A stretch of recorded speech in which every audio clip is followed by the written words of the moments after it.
fan for me. Fan's a good idea. It says multiple functions. I don't know about you guys, but it's warm as blazes here, so fan's a great idea. Oh, it's so hot here. I had to close the window because the Brian. noise from the main road is... Yeah, me too. So it is sweltering. Mm-hmm. Yeah. It's very cold That down here sucks, in bro. Australia. In Sydney. Congratulations. The weather is an excellent conversation to start the stream with, I think. Just checking, can the viewers, can you let me know? We are live. Can you Yes. hear us? Please let us know. Okay. Hello, everybody. Are we Sound making check, sound check. Yeah, I can be heard, right? Words. All right. Words are hard. Which is funny because hard is also a word. Oh no. It's a terrible Hopefully somebody will tell us that they can hear us. Hmm. Oh, Yeah, I just heard eventually. it come through, so Okay. And you're hearing all of us, including me? definitely heard you. Yay! Alright. So, starting a stream is always chaos. Woohoo! Chaos! There. Oh wait, that's Mind. Aeronauts business. But I who sound is a you? little low. Who's a little low?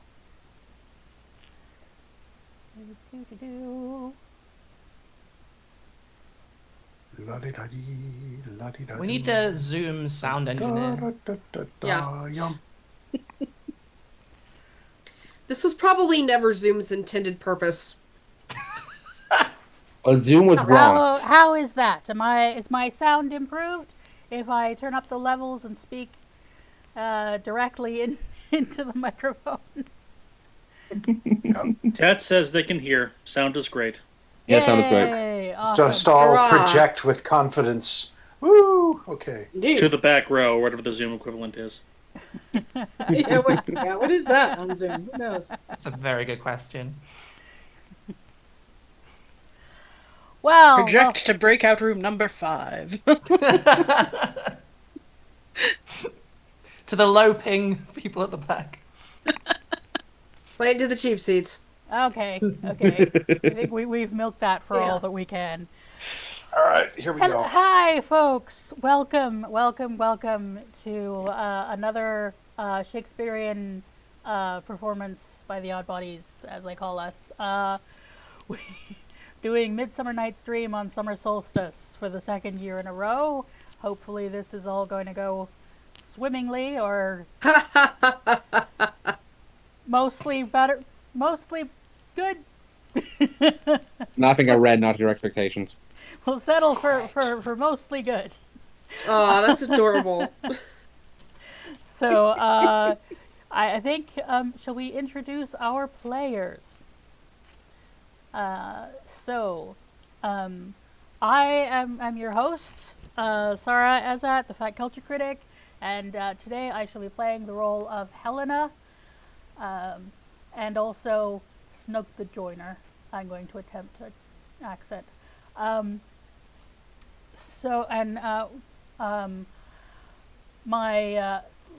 let's see, our puck today is Aeronaut.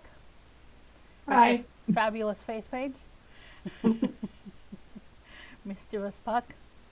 Our Titania, in her flowery crown, is Ren. Is that Ren the Barbarian, the YouTuber? Why, yes, sorry, yes it is. Don't apologize. Inside joke. And Oberon. Oberon is in hiding there, is Kyle. Oh, well, this is my Robin Starveling costume, because I'm playing 2 roles. A lot of us are playing 2 roles, so. Yes, a lot of us are playing 2 roles. Yeah, this is to hide the Oberon eye makeup. Very pretty. This is giving, hey, can I drop my SoundCloud? It's definitely man with microphone. Mm-hmm. Speaking Likes of, in the chat. Speaking of, we have our two lover boys. Josh is Lysander, Hi, I love Hermia. She's my girl. and Abby as Demetrius. Yo, I love Hermia. Hermia's my girl. Speaking of, our Hermia, Bridget. Hello, I am playing Fair Hermia. And also Snout. Yes, because none of the girls speak after we get married, so we could play the players. We don't know, he might be just as attractive and sought after, just not in this play. Shakespeare should have written a spin-off. Where's the Snout play? Just called Snout. And it's like the everything's coming up roses, the roses turn letters. And our bottom for the evening, Charley. Charley will be Hi, bottoming for us. I will be bottoming for you. I just want to bottom all of the parts, all of the roles. I want them all. I'm just so excited to be here and to play all the roles and just take them into me and become them. So yes, I'm ready to bottom for you. Well, of course We you all have to love a take good them into you. You know, You're I the wasn't bottom. going to say it. Perfect. No notes. Yeah. So who's going to make the down under joke? Everyone made it at once. Perfect. And playing Quince, our belabored director, and also Fairy Mustardseed, we have Zilla.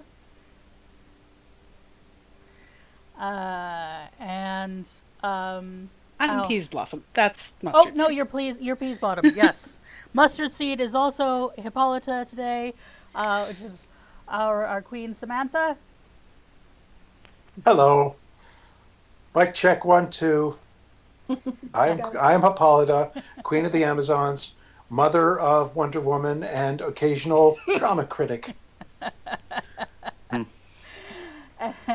And she's marrying Theseus, the ship of shipping Theseus and Hippolyta. Oh! Also fought the Minotaur. Boo. That took a second, but Got it. This play is part of the extended universe of the Odyssey and the Iliad. Indeed. Okay. And you Which know books who do I was- need to pull out? You know who Cersei was turning Watch- people into? Snout. Snout. Okay. Mm. Watch out It for all our comes cameos back in the to next Snout. Marvel movie. So Danny is our Theseus, and his Ooh. able master of the revels, Philostrate, and also Cobweb. We have Adnan. Hello. I will also be playing. Cobweb. Oh, I thought I was also somebody else. Master of Revels. Master of Rebels. Yes. Yeah, We said that. That's yeah. Philostrate. Oh, Yes. I'm sorry. He's named twice. Hi. And finally, we have Daddy, Hermia's daddy, Egeus, and also Flute. Playing Daddy, against daddies. type on that one, but thank you, yes.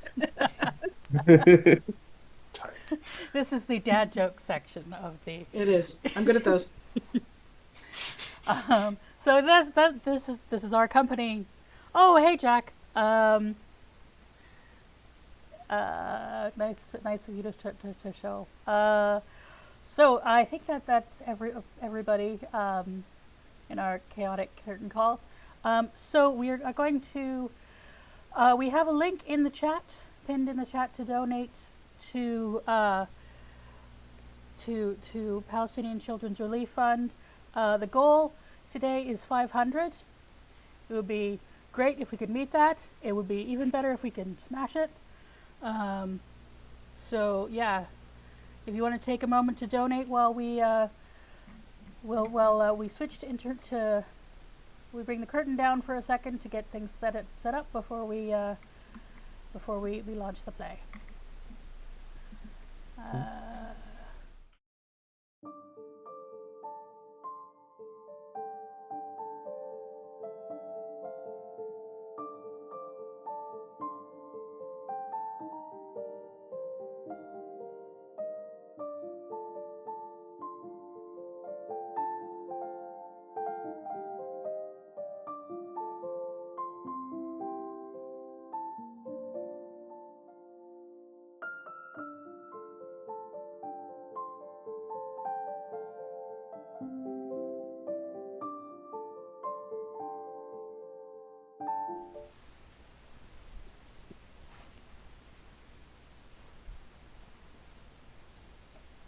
Are we starting or? Yep. Yep. Now, fair Hippolyta, our nuptial hour draws on space. 4 happy days bring in another moon. But oh, methinks how slow the old moon wanes. He lingers my desire, like a stepdame or dowager, long withering out a young man's revenue. 4 days will quickly steep themselves in night. Four nights will quickly dream away the time, and then the moon, like to a silver bow new bent in heaven, shall behold the night of our solemnities. Go, Philostrate. Stir up the Athenian youth with merriment. Awake the pert and nimble spirit of mirth. Turn melancholy forth to funerals. Pale comparison is not our pomp. For our pomp. Hippolyta, I wooed thee with my sword, and won thy love doing thee injuries. But I will wed thee in another key, with pomp, with triumph, and with revelling.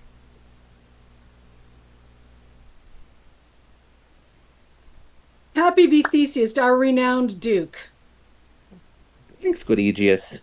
What news with thee? Full of vexation come I, with complaint against my child, my daughter Hermia. Stand forth, Demetrius. My noble lord, this man hath consent to marry her. Stand forth, Lysander. And my gracious duke, this man hath bewitched the bosom of my child. Thou, Lysander, thou hast given her rhymes and interchanged love tokens with my child. Thou hast by moonlight at her window sung with feigning voice verses of feigning love, and stolen the impression of her fantasy with bracelets of thy hair, rings, gauds, conceits, knacks, trifles, nosegays, sweetmeats, messengers of strong prevailment in unhardened youth.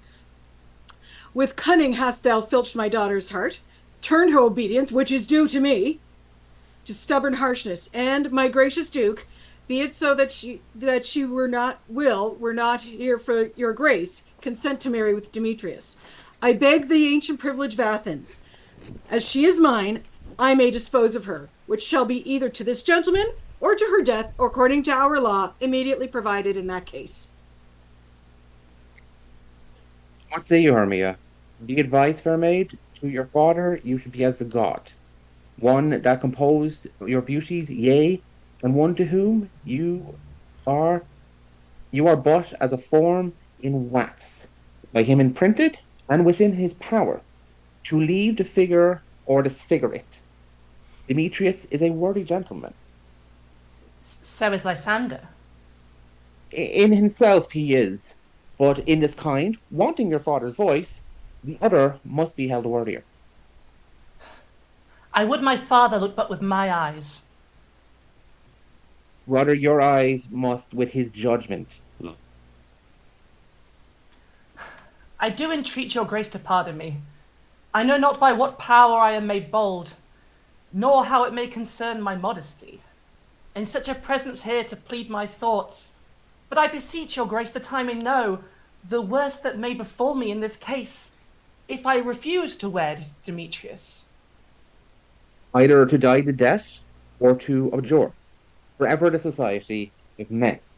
Therefore, fair Hermia, question your desires. Know of your youth, examine well your blood, whether, if you yield to your father's choice, you can endure the livery of a nun. For and in shady cloister mute, to live in barren sister all your life, chanting faint hymns to the cold, fruitless moon. Christ blessed, they that master so their blood, to undergo such a maiden pilgrimage. But earthier, happy is the rose distilled, than that which, withering upon the virgin thorn, grows, lives, and dies in single blessedness. So will I grow, so live, so die, my lord. Ere I will yield my virgin patent up, unto his lordship, whose unwished yoke my soul consents not to give sovereignty. Take time to pause, and by the next new moon, the sealing day betwixt my love and me, for everlasting bond of fellowship, upon that day either prepare to die for disobedience of her father's will, or else to wed Demetrius, as he would, or on Diana's altar to protest for austerity and single life. Relent, sweet Hermia, and Lysander, yield thy crazed title to my certain right. You have her father's love, Demetrius. Let me have Hermia's. Do you marry him? Scornful Lysander! True, he hath my love, and that is what is mine my love shall render him. And she is mine, and all my right of her I do estate unto Demetrius. I am, my lord, as well derived as he, as well possessed. My love is more than his. My fortunes every way as fairly ranked, if not with vantage, as Demetrius's. And, which is more than all these boasts can be, I am beloved of beauteous Hermia. Why should not I then prosecute my right? Demetrius, I'll avouch it to his head, made love to Nader's daughter Helena, and won her soul, and she, sweet lady, devoutly dotes in idolatry, upon this spotted and inconstant man. I must confess that I have heard so much, and with Demetrius taught to have spoken thereof. But, being overfull of self-affairs, my mind did lose it. But, Demetrius, come, and come, Egeus, you shall go with me. I have some private schooling for you both. And for you, fair Hermia, look you arm yourself, to fit your fancies to your father's will, or else the law of Athens yields you up, which by no means we may extenuate, to death or to a vow of single life. Come, my Hypollita, what cheer, my love? Demetrius and Egeus, go along. I must employ you to some business, against our nuptial and prefer with you, of something nearly that concerns yourselves. With duty and desire we follow you. How now, my love? Why is your cheek so pale? How chance the roses there do fade so fast? Belike for want of rain, which I could well beteem them from the tempest of my eyes. Ay me, for aught that I could ever read, could ever hear by tale or history, the course of true love never did run so smooth. But either it was different in blood. O cross, too high to be enthralled to low. Or else misgraft in respective years. O spite, too old to be engaged to young. Or else it stood upon the choice of friends. O hell, to choose love by another's eyes.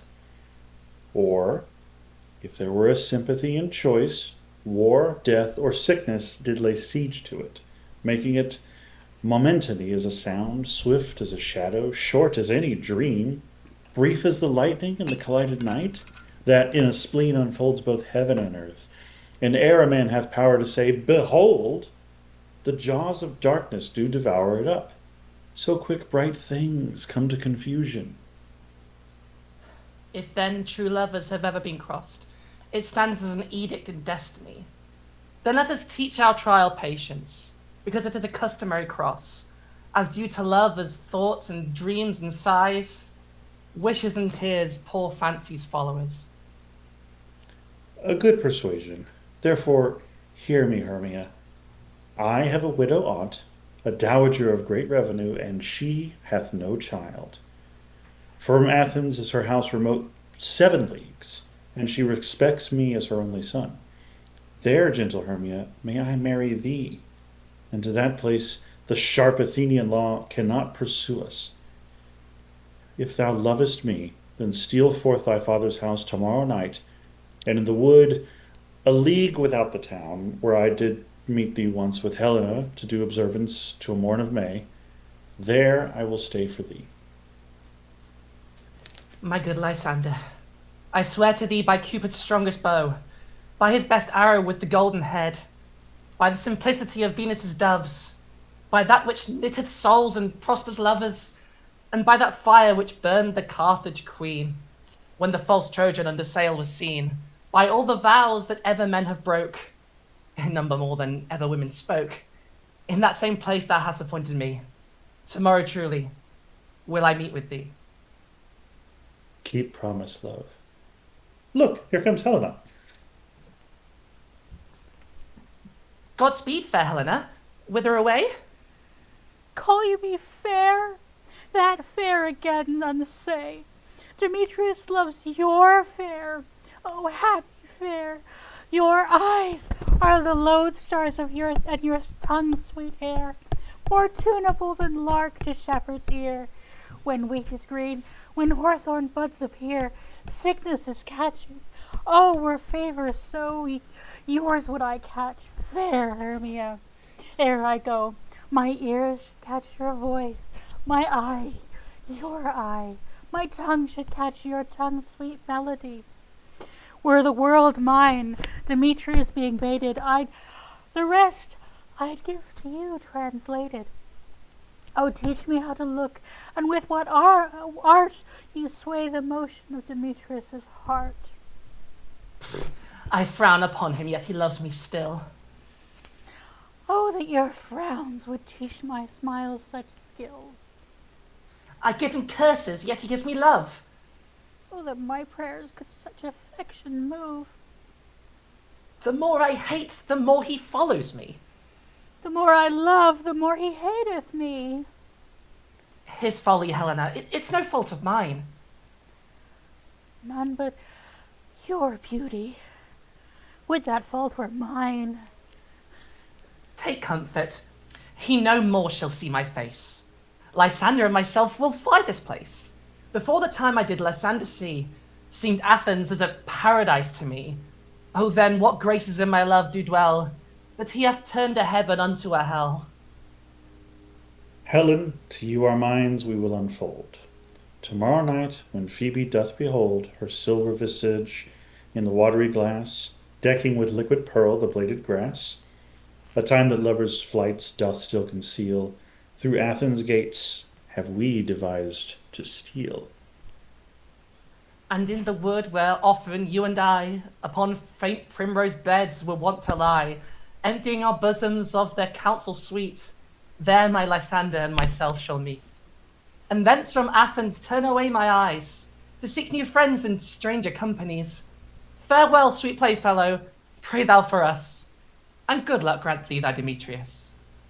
Keep word, Lysander, we must starve our sight, from lovers' food till morrow, deep midnight. I will, my Hermia. Helena, adieu. As you on him, Demetrius dote on you. How happy some or other some can be. Through Athens I am thought as fair as she. But what of that? Demetrius thinks not so. He will not know what all but he do know, and as he errs, doting on Hermia's eyes, so I, admiring of his qualities, things base and vile, holding no quantity, love can transpose to form and dignity.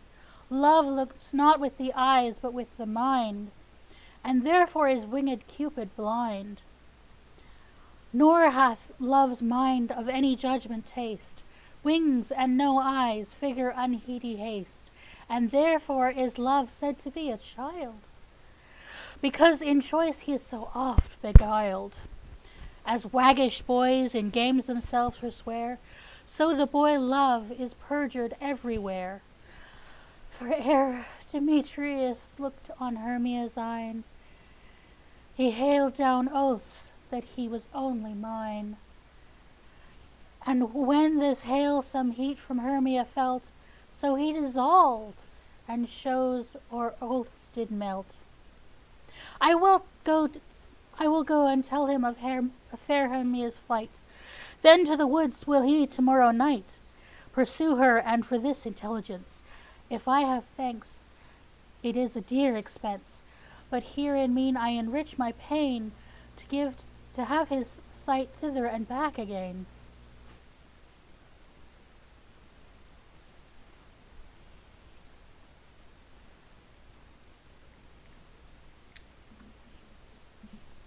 Is all our company here? You were best to call them generally, man by man, according to the script.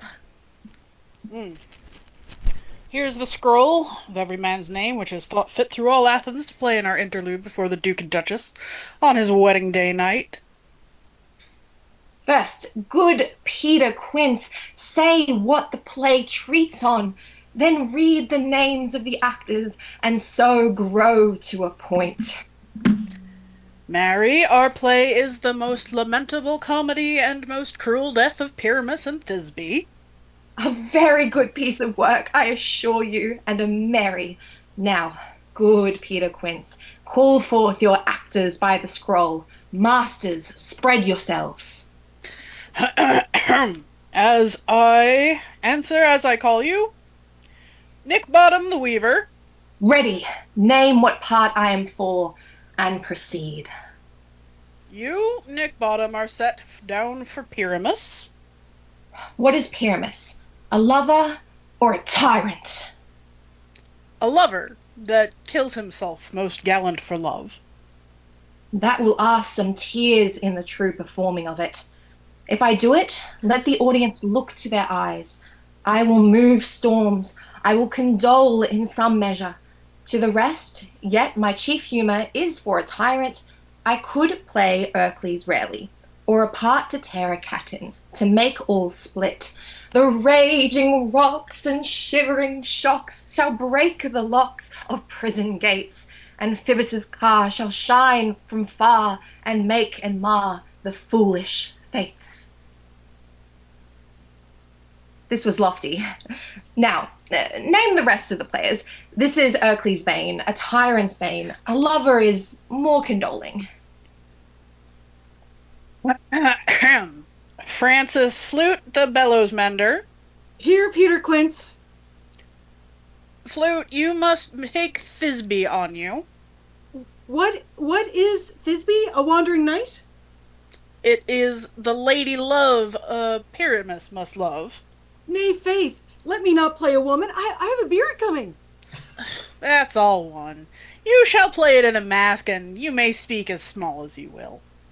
And I may hide my face. Let me play Thisbe too. I'll speak in a monstrous little voice. Thisbe, Thisbe, oh Pyramus, my lover dear, thy Thisbe dear and lady dear.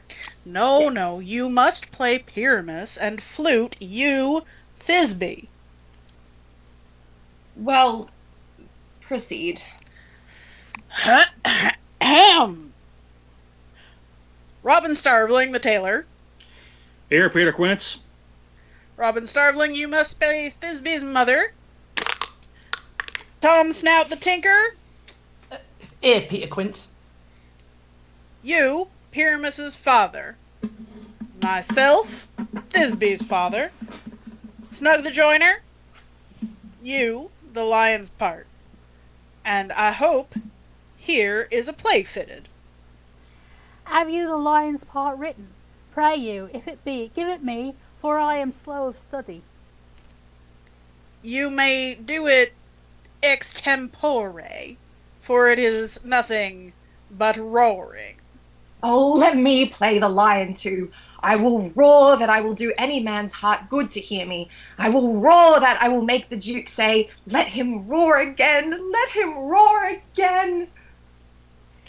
And you should do it too terribly. You would fright the Duchess and the ladies that they would shriek, and that were all enough to hang us all. That would hang us all every mother's son. I grant you, friends, if you should fright the ladies out of their wits, they would have no more discretion but to hang us. But I will aggravate my voice so that I will roar you as gently as any sucking dove. I will roar you any 'twere a nightingale.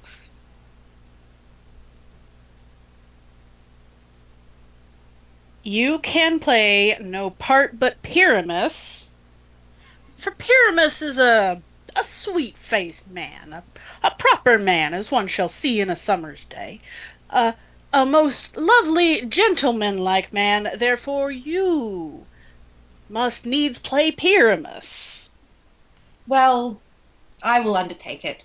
What beard were I best to play it with? Wow, what you will. I will discharge it in either your straw colour beard, your orange tawny color beard, your purple and grain beard, or your French crown color beard, your perfect yellow. Some of your French crowns have no hair at all, and then you will play barefaced. But masters, here are your parts. And I am entreat you, request you, desire you to con them by tomorrow night and meet me in the palace wood, a mile without the town by moonlight. There shall we rehearse, for if we meet in the city, we shall be dogged with company, and our devices known. In the meantime, I will draw a bill of properties such as our play wants. I pray you, fail me not. We will meet, and there we may rehearse most obscenely and courageously. Take pains, be perfect. Adieu. At the Duke's Oak, we meet. Enough, hold or cut bowstrings.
thou, spirit? Whither wander you? Over hill, over dale, through brush, through briar, over park, over pale, through flood, through fire. I do wander everywhere, swifter than the moon's sphere, and I serve the fairy queen to do her orbs upon the green. The cowslips tall her pensioners be, in their gold coat spots you see, those be rubies, fairy favours. In those freckles live their savours. I must go seek some dewdrops here, and hang a pearl in every cowslip's ear. Farewell, thou lob of spirits, I'll be gone. Our queen and all her elves come here anon. Oh, the king doth keep his revels here tonight. Take heed the queen come not within his sight, for Oberon is passing fell and wrath, because she, as her attendant, hath a lovely boy stolen from an Indian king. She never had so sweet a changeling, and jealous Oberon would have the child, knight of his train, to trace the forests wild. But she perforce withholds the loved boy, crowns him with flowers, and makes him all her joy, and now they never meet again in grove or green, by fountain clear or spangled starlight sheen, but they do swear that all their elves for fear creep into acorn cups and hide them here. Either I mistake your shape and making quite, or else you are that shrewd and knavish sprite called Robin Goodfellow. Are you not he that frights the maidens of the villagery, skim milk and sometimes labour in the quern, and bootless make the breathless housewife churn, and sometime make the drink bear no barm, mislead the wanderers, laughing at their harm? Those that hobgoblin call you, and sweet Puck, you do their work, and they shall have good luck. Are you not he? Thou speakest right. I am that merry wanderer of the night. I jest to Oberon and make him smile when I am fat, and bean-fed horse beguile, neighing in likeness of a filly fowl, and sometimes lurk I in gossip's bowl, in very likeness of a roasted crab, and when she drinks against her lips, I bob, and on her with a dewlap pour the ale. The wisest aunt, telling the saddest tale, sometimes for 3-foot stool mistaketh me. Then I slip from her bum, down topples she, and Taylor cries and falls into a cough. And then the whole choir holds their hip and luff, and wax into their mirth and knees and swear. A merrier hour was never wasted there. But room, fairy, here comes Oberon. Oh, and here my mistress would that he were gone.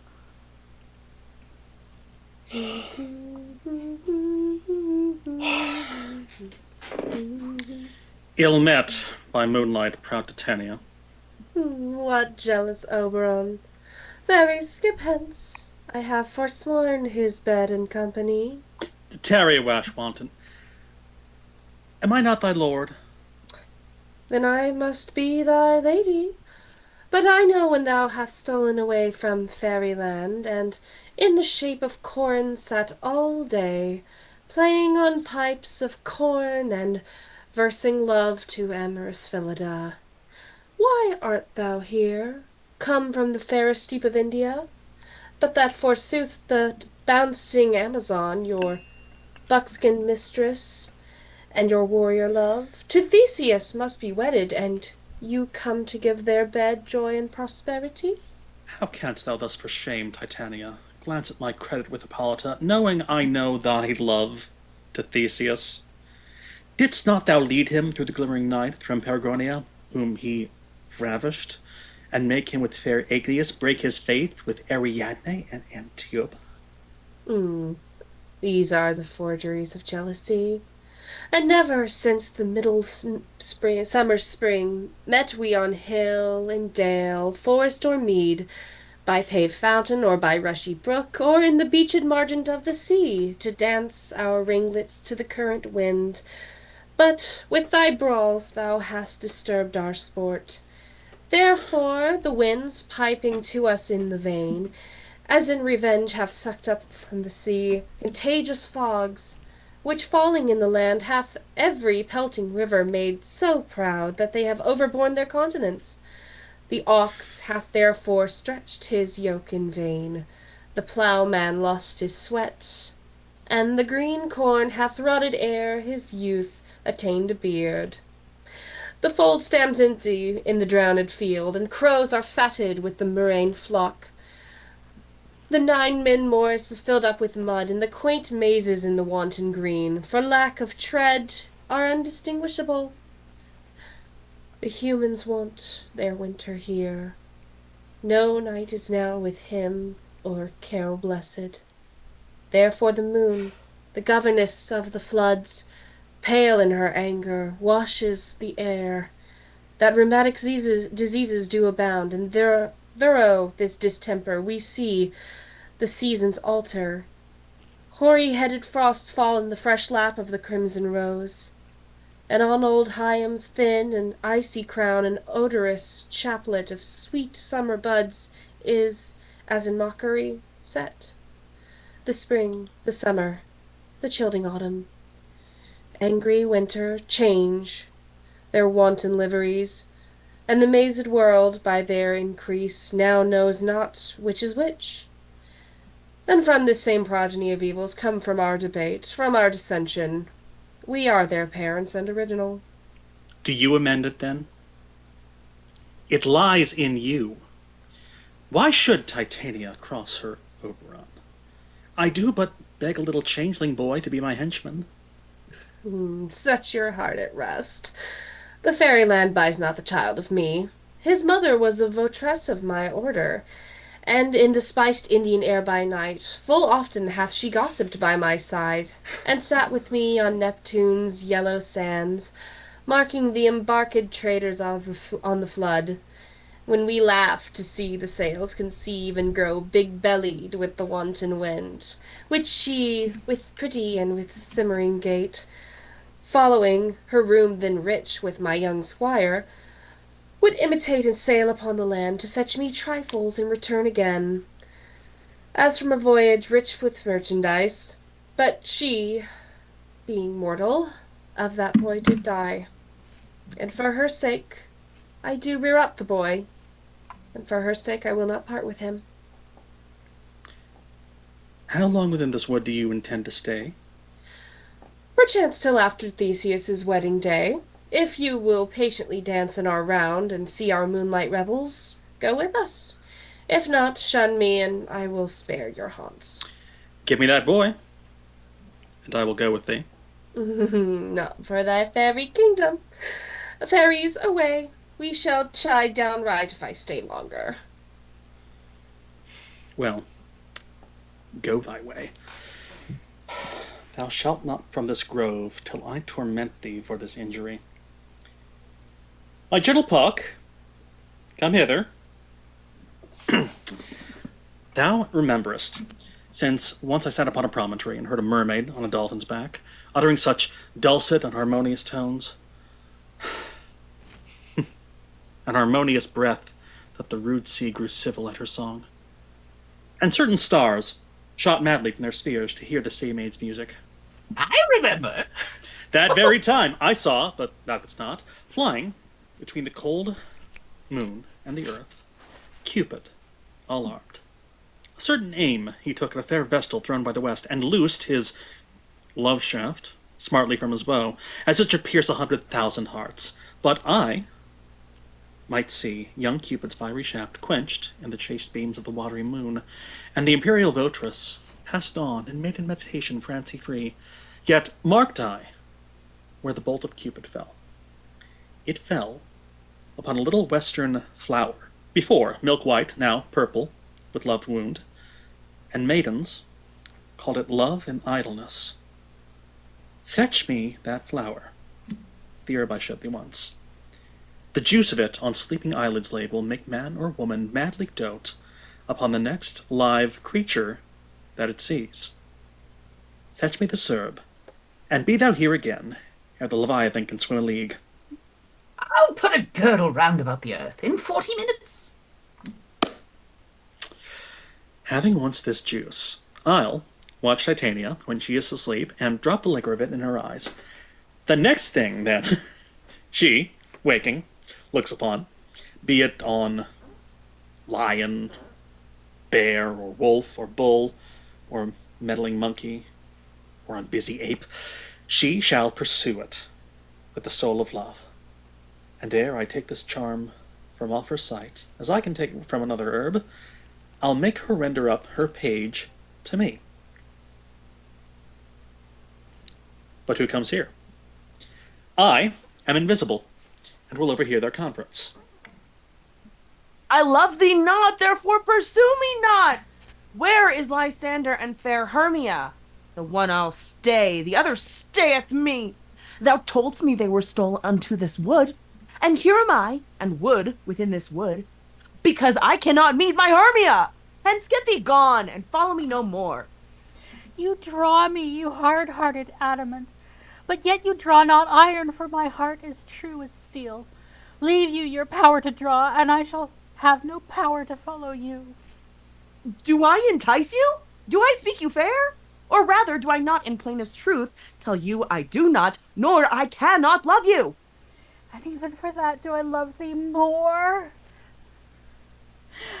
I am your spaniel, and Demetrius, the more you beat me, I will fawn on you. Use me but as your spaniel.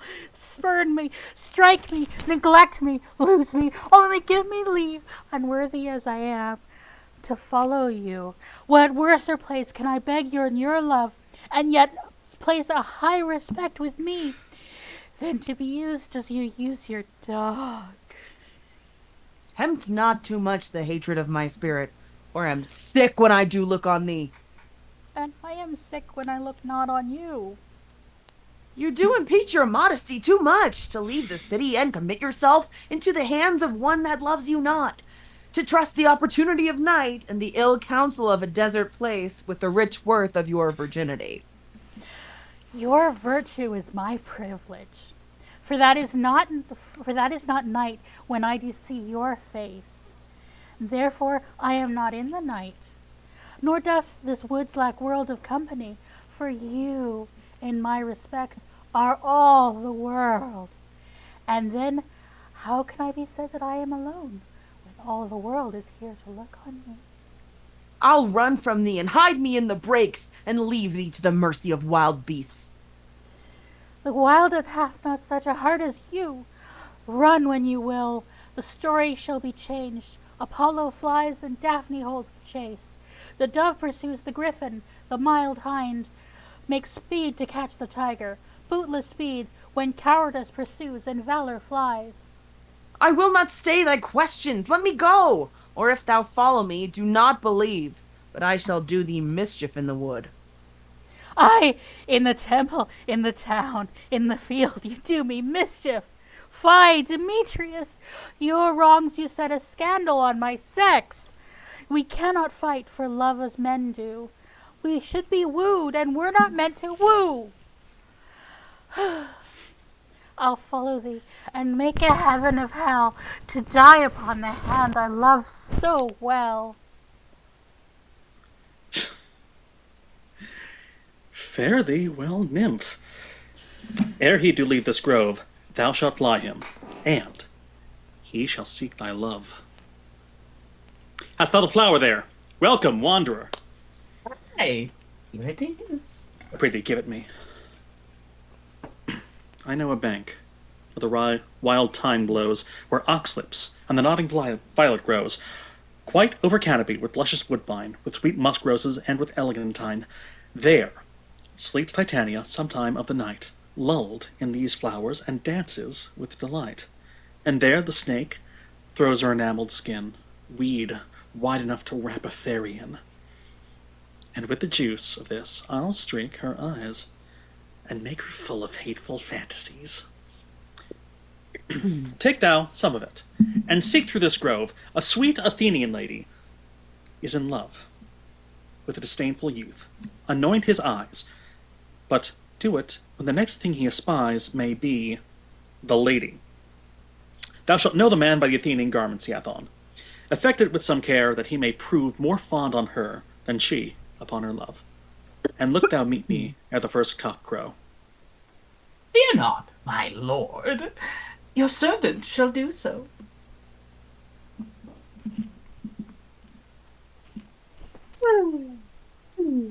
Come, come. Now roundel and a fairy song. Then for the third part of a minute hence, some to kill cankers in the muskrow's butts, some war with rare mice for their leathern wings to make my small elves' coats, and some keep back the clamorous owl that rightly hoots and wonders at our quaint spirits. Sing me now asleep, then to your offices, and let me rest. You spotted snakes with double tongue, thorny hedgehogs, be not seen. Newts and blindworms do no wrong. Come not near our fairy queen. Philomel with melody, singing our sweet lullaby. Lulla, lulla, lullaby. Lulla, lulla, lullaby. Never harm, nor spell nor charm, come our lovely lady nigh. So good night with lullaby. Weaving spiders, come not here. Hence, you long-legged spinners, hence. Beetles black, approach not near. Worm nor snail, do no offense. Philomel with melody, singing our sweet lullaby. Lulla, lulla, lullaby. Lulla, lulla, lullaby. Never harm, nor spell nor charm. Come our lovely lady nigh. So good night with lullaby. Hence away, now all is well. One aloof stand sentinel.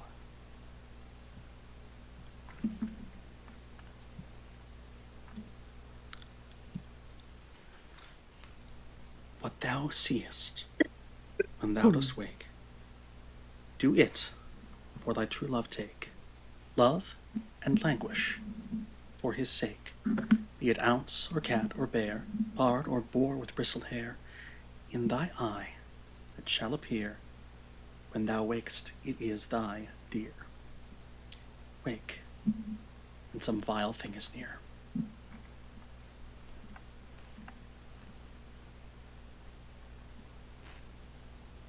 Fair love, you faint with wandering in the wood, and to speak troth, I have forgot our way. We'll rest us, Hermia, if you think it good, and tarry for the comfort of the day. Be it so, Lysander. Find you out to bed, for I upon this bank will rest my head. One turf shall serve as pillow for us both, one heart, one bed, two bosoms, and one troth. Nay, good Lysander, for my sake, my dear, lie further off yet, do not lie so near. Oh, take this sense sweet of my innocence. Love takes the meaning in love's conference. I mean that my heart unto yours is knit, so that but one heart we can make of it. Two bosoms interchanged with an oath, so then two bosoms in a single troth. Then by your side no bedroom me deny, for lying so, Hermia, I do not lie. Lysander riddles very prettily. Now much beshrew my manners and my pride if Hermia meant to say Lysander lied. But, gentle friend, for love and courtesy, lie further off in human modesty. Such separation, as may well be said, becomes a virtuous bachelor and a maid. So far be distant, and good night, sweet friend. Thy love ne'er alter till thy sweet life end. Amen, amen, to that fair prayer say I, and then end life when I end loyalty. Here is my bed, sleep give thee all his rest. With half that wish, the wisher's eyes be pressed. Through the forest I gone, but Athenian found I none, on whose eyes I might approve this flower's force in stirring love. Night and silence, who is there? Weeds of Athens he doth wear. This is he, my master said, despised the Athenian maid. And here the maiden, sleeping sound, on the dank and dirty ground.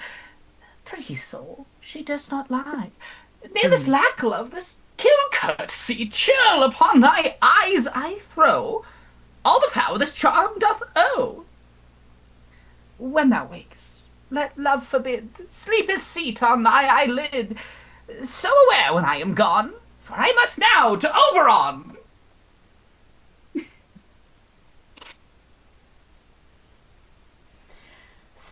though thou killed me, sweet Demetrius. I charge thee hence, and do not haunt me thus. Oh, wilt thou, darkling, leave me? Do not so. Stay on thy peril. I alone will go. I am out of breath in this fond chase. The more my prayers, the lesser my grace. Happy is Hermia, who wheresoever she lie, for she hath blessed and attractive eyes. How came her eyes so bright? Not with salt tears, if so mine eyes are oftener washed than hers. No, no, I am as ugly as a bear. For beasts that meet me run away for fear. Therefore no marvel though Demetrius do as monsters fly my presence thus. What wicked and dissembling glass of mine made me compare with Hermia's very eyne? But who is here? Lysander on the ground? Dead or asleep? I see no blood, no wound. Lysander, if you live, good sir, awake! And run through fire I will for thy sweet sake. Transparent Helena, nature shows art that through thy bosom makes me see thy heart. Where's Demetrius? Oh, how fit a word is that vile name to perish on my sword. Do not say so, Lysander, say not so. What though he loves your Hermia? Lord, what though? Yet Hermia still loves you. Then be content. Content with Hermia? No, I do repent. The tedious minutes I with her have spent, not Hermia, but Helena I love, who will not change a raven for a dove. The will of man is by his reason swayed, and reason says you are the worthier maid. Things growing are not ripe until their season, so I, being young, till now ripe not to reason, and touching now the point of human skill, reason becomes the marshal to my will, and leads me to your eyes, where I o'erlook love's stories written in love's richest book. Wherefore was I to this keen mockery born? Where at your hands did I deserve this scorn? 'Tis not enough, young man, that I did never, nor never can, deserve a sweet look from Demetrius's eye, but you must flout my insufficiency? Good troth, you do me wrong, good sooth you do, in such disdainful manner me to woo. But fare you well, perforce I must confess, I thought you lord of more true gentleness. Oh, that a lady one man refused should be by another thus abused. She sees not Hermia. Hermia, sleep thou there? And never mayest thou come Lysander near, for as surfeit of the sweetest things the deepest loathing to the stomach brings, or as the heresies that men do leave are hated most of those they did deceive, so thou, my surfeit and my heresy, of all be hated, but the most of me. And all my powers address your love and might to honor Helen and be her knight.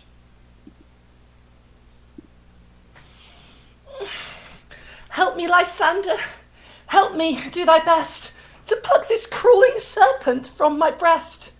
Ay me, for pity, what a dream was here. Lysander, look how I do quake with fear.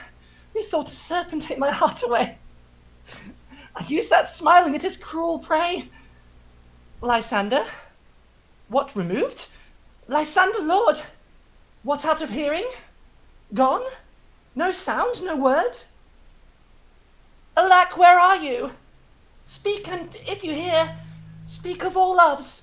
I swoon almost with fear. No? Then I perceive you are not nigh. Either death or you I'll find immediately.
Where? We are all met. Pat, and here's a marvelous convenient place for our rehearsal. This green plot shall be our stage, and this hawthorn brake our tiring house, and we will do it in action, as we will do it before the Duke. Peter Quince. What sayest thou, Bully Bottom? There are things in this comedy of Pyramus and Thisbe that will never please. First, Pyramus must draw a sword to kill himself, which the ladies cannot abide. How answer you that? By a lake in a parlous fear. I believe we must leave the killing out when all is done. Not a whit. I have a device to make all well. Write me a prologue, and let the prologue seem to say that we will do no harm with our swords, and that Pyramus is not killed indeed. And I, for the more better assurance, tell them that I, Pyramus, am not Pyramus, but Bottom the Weaver. This will put them out of fear. Well, we will have such a prologue, and it shall be written in 8 and 6. No, make it 2 more. Let it be written in 8 and 8. Will not the ladies be afeard of the lion? I fear it. I promise you. Masters, you ought to consider with yourself to bring in, God shield us, a lion among ladies is a most dreadful thing. For there is not a more fearful wildfowl than your lion living, and we ought to look to it. Therefore, another prologue must tell he is not a lion. Nay, you must name his name, and half this face must be seen through the lion's neck, and he himself must speak through, saying thus, or to the same defect, ladies, or fair ladies, I would wish you, or I would request you, or I would entreat you not to fear, not to tremble, my life for yours. If you think I come hither as a lion, it were pity of my life. No, I am no such thing. I am a man, as other men are. And there indeed let him name his name, and tell them plainly, he is Snug, the joiner. Well, it shall be so. But there's two hard things. That is, to bring the moonlight into the chamber, for you know Pyramus and Thisbe meet by moonlight. Doth the moon shine the night we play our play? A calendar! A calendar! Look in the almanac, find out moonshine. Find out moonshine. Yes, it doth shine that night. Why then, may you leave a casement of the great chamber window where we play open, and the moon may shine in the casement. Aye, or else one must come in with a bush of thorns and a lantern, and say he comes to disfigure or to present the person of moonshine. Then there is another thing. We must have a wall in the great chamber, for Pyramus and Thisbe, says the story, did talk through a chink in a wall. You can never bring in a wall. What say you, Bottom? Some man or other must present wall, and let him have some plaster or some loam or some rough cast about him to signify wall. Or let him hold his fingers thus, and through the cranny shall Pyramus and Thisbe whisper, like that.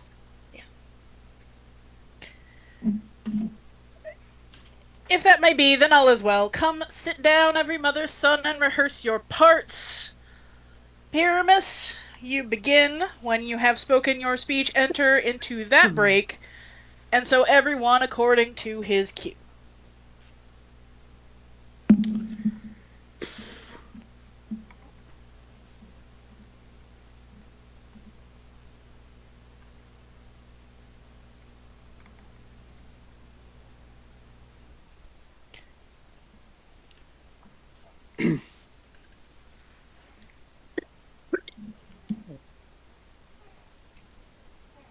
What then, oh sons, have we swaggering here? So near the cradle of the fairy queen. What a play toward! I'll be an auditor, an actor too, perhaps, if I see cause.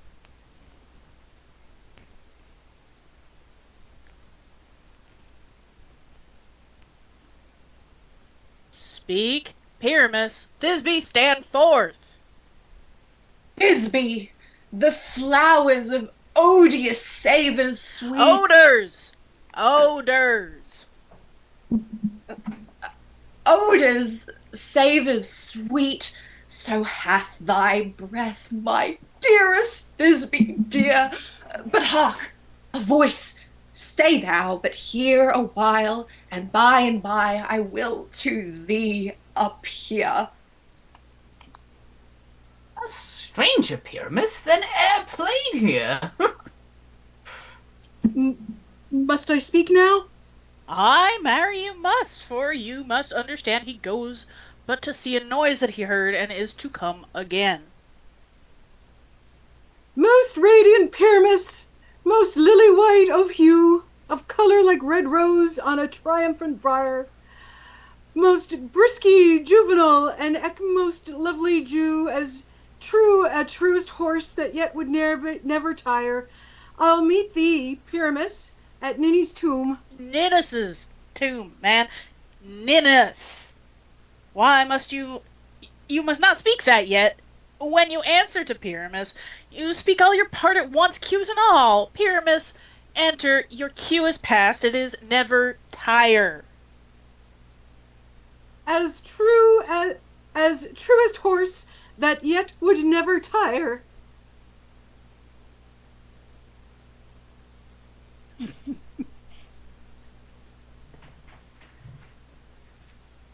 Oh, fair, fair Thisbe, I were only thine. Oh, monstrous. Oh, strange. We are haunted prey. Masters fly. Masters help.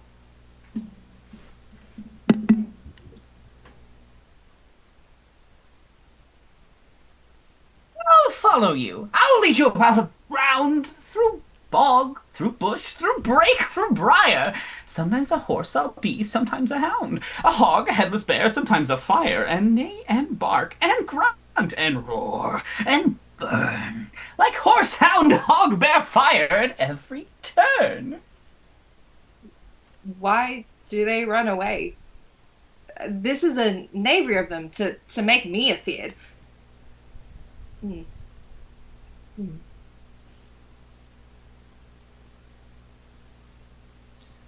Hello? Oh, Bottom. Thou art changed. What do I see on thee? What do you see? You see an ass head of your own, do you? Bless thee, Bottom, bless thee, thou art translated. I see their knavery. This is to make an ass out of me, to fright me, if they could. But I will not stir from this place.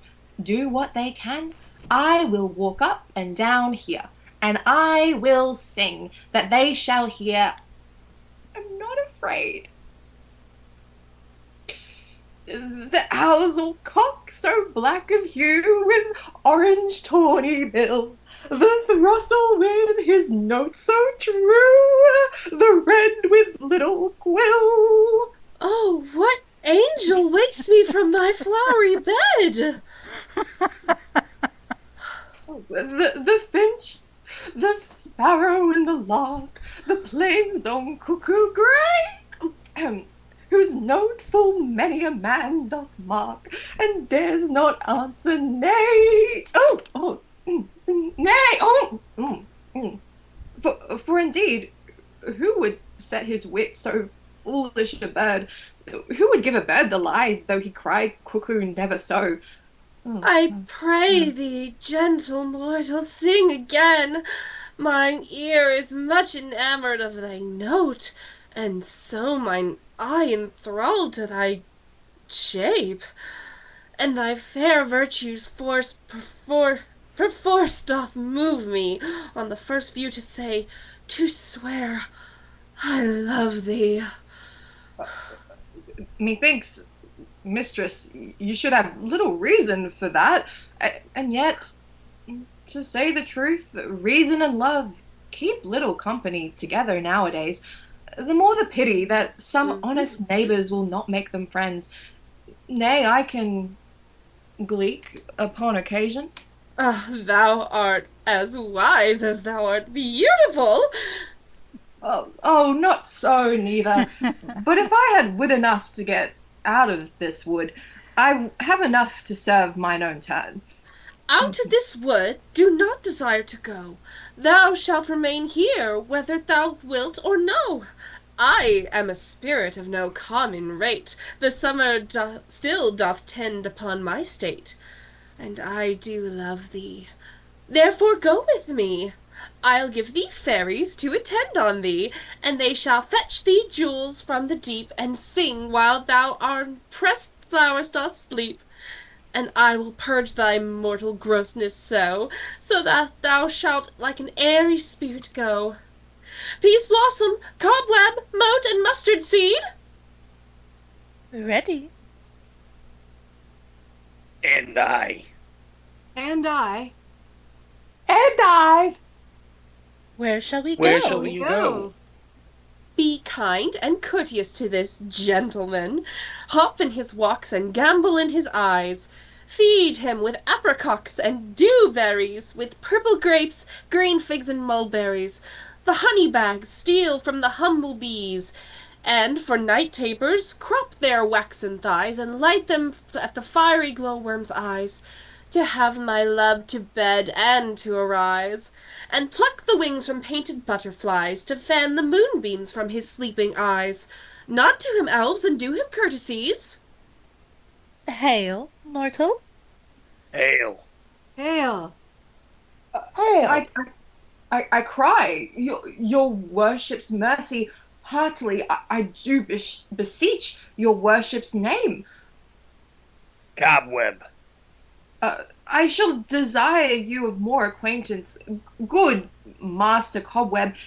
If I cut my finger, I shall make bold with you. Your name, honest gentleman?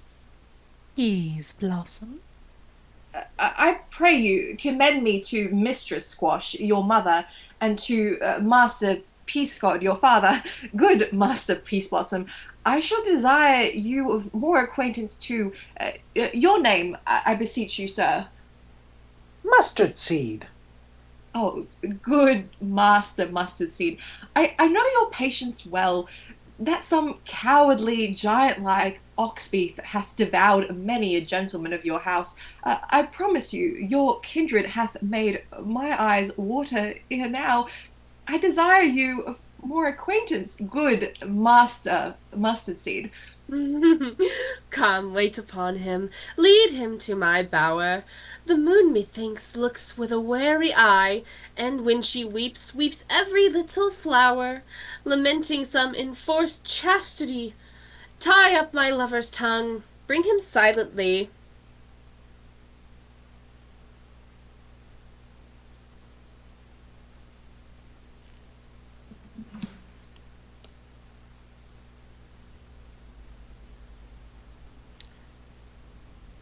I wonder if Titania be awaked. Then what it was that next came in her eye, which she must dote on in extremity. Here comes my messenger! How now, mad spirit? What night rule now about this haunted grove? My mistress with a monster is in love. Near to her close and consecrated bower, while she was in her dull and sleeping hour, a crew of patches, rude mechanicals, that work for bread upon Athenian stalls, were met together to rehearse a play intended for great Theseus's nuptial day. The shallowest thick skin of that barren sort, who Pyramus presented in their sport, forsook his scene and entered in a break, when I did him at this advantage take, an ass's knoll I fixed on his head. An honest Thisbe must be answered, and forth my mimic comes. When they him spy, as wild geese that the creeping fowler eye, or russet patted chows, many in sort, rising and cawing at the gun's report, sever themselves and madly sweep the sky. So at his sight away his fellows fly. Oh, at our stamp here, forward o'er one falls, he murder cries and help Athens calls. Their sense, thus weak, lost with their fears thus strong, made senseless things begin to do them wrong.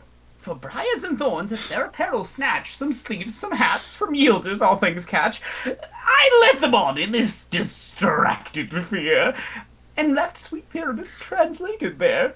When, in that moment, so it came to pass, Titania waked, and straightway loved an ass.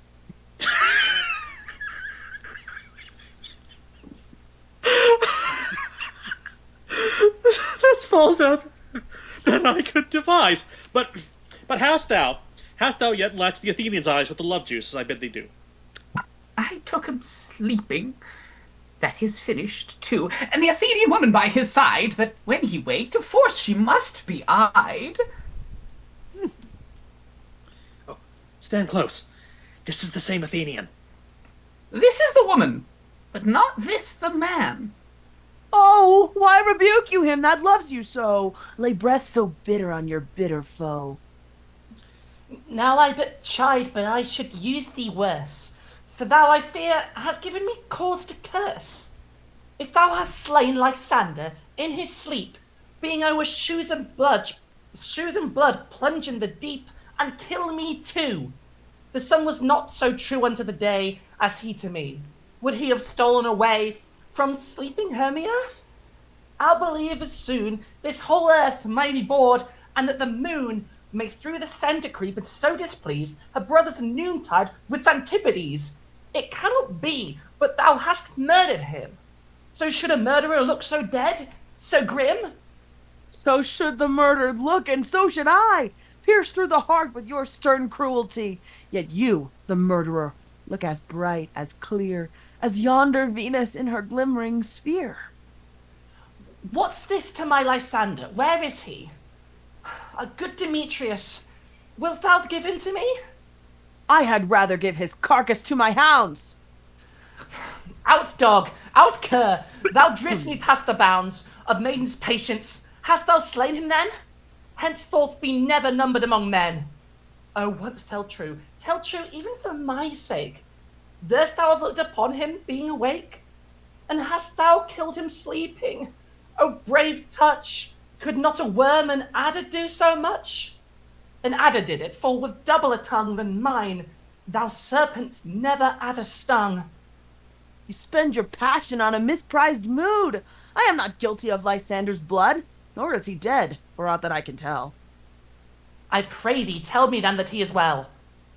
And if I could, what should I get therefore? A privilege never to see me more. And from thy hated presence I part so. See me no more, whether he be dead or so. There is no following her in this fierce vein.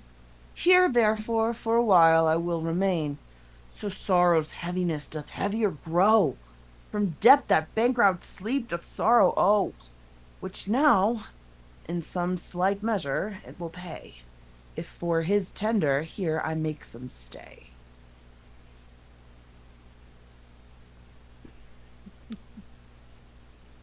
What hast thou done? Thou hast mistaken quite and laid the love juice on some true love sight. Of thy misprision must perforce ensue some true love turned, and not a false turned true. And then fatal rules that one man holding troth, a million fail, confounding oath on oath. About the wood go swifter than the wind, and Helena of Athens look thou find. All fancy sick she is, and pale of cheer, with sighs of love that cost the fresh blood dear. By some illusion, see thou bring her here. I'll charm his eyes, against she do appear. I go, look how I go, swifter than arrow from the Tartar's bow.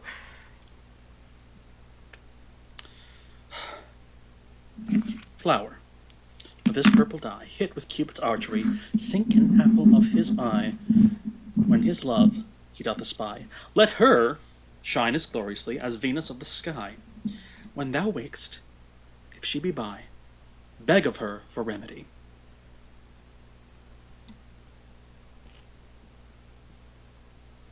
Captain of a fairy band, Helena's here at hand, and the youth mistook by me, pleading for a lover's fee. Shall we their fond pageant see? Lord, what fools these mortals be! Stand aside. The noise they make will cause Demetrius to awake. Then we'll two at once woo one, and that must needs be sport alone, and those things do best please me that befall preposterously.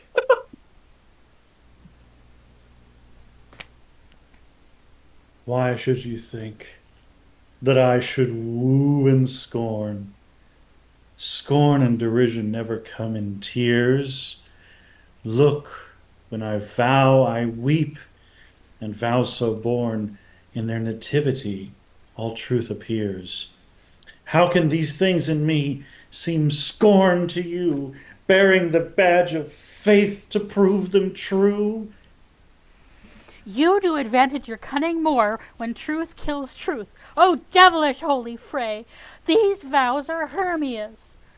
Will you give her, or weigh oath with oath you will nothing weigh? Your vows to her and me, put two in scales, will ever weigh as both as light as tails. I had no judgment when to her I swore. Nor not in my mind now you give her o'er. Demetrius loves her, and he loves not you.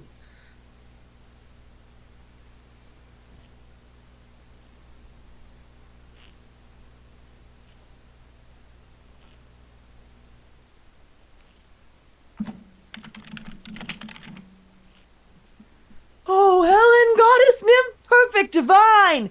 To what, my love, shall I compare thy nine? Crystal is muddy. Oh, how ripened show! Thy lips, those kissing cherries, tempting grow.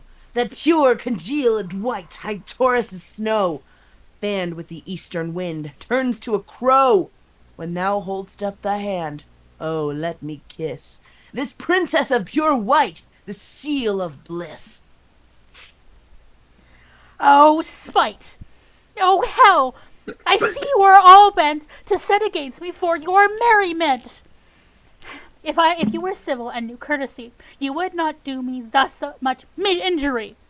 Can you not hate me as you do, but you must join in souls to mock me too? If you were men, as men you are in show, you would not use a gentle lady so, to vow and swear and superpraise my parts, when I am sure you hate me with all your hearts. You both are rivals in love, Hermia, and now both rivals to mock Helena. A trim exploit, a manly enterprise, to conjure tears in a poor maid's eyes. With your derision, none of noble sort would so offend a virgin and extort your poor soul's patience to make your sport. You are unkind, Demetrius. Be not so, for you love Hermia. This you know, I know.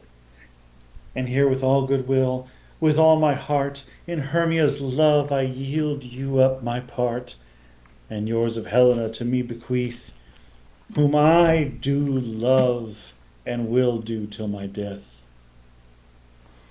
Never did mockers waste more idle breath. Lysander, keep thy Hermia. I will none. If e'er I loved her, all that love is gone. My heart to her but as guest wise sojourned, and now to Helen it is home returned, there to remain. Helen is not so.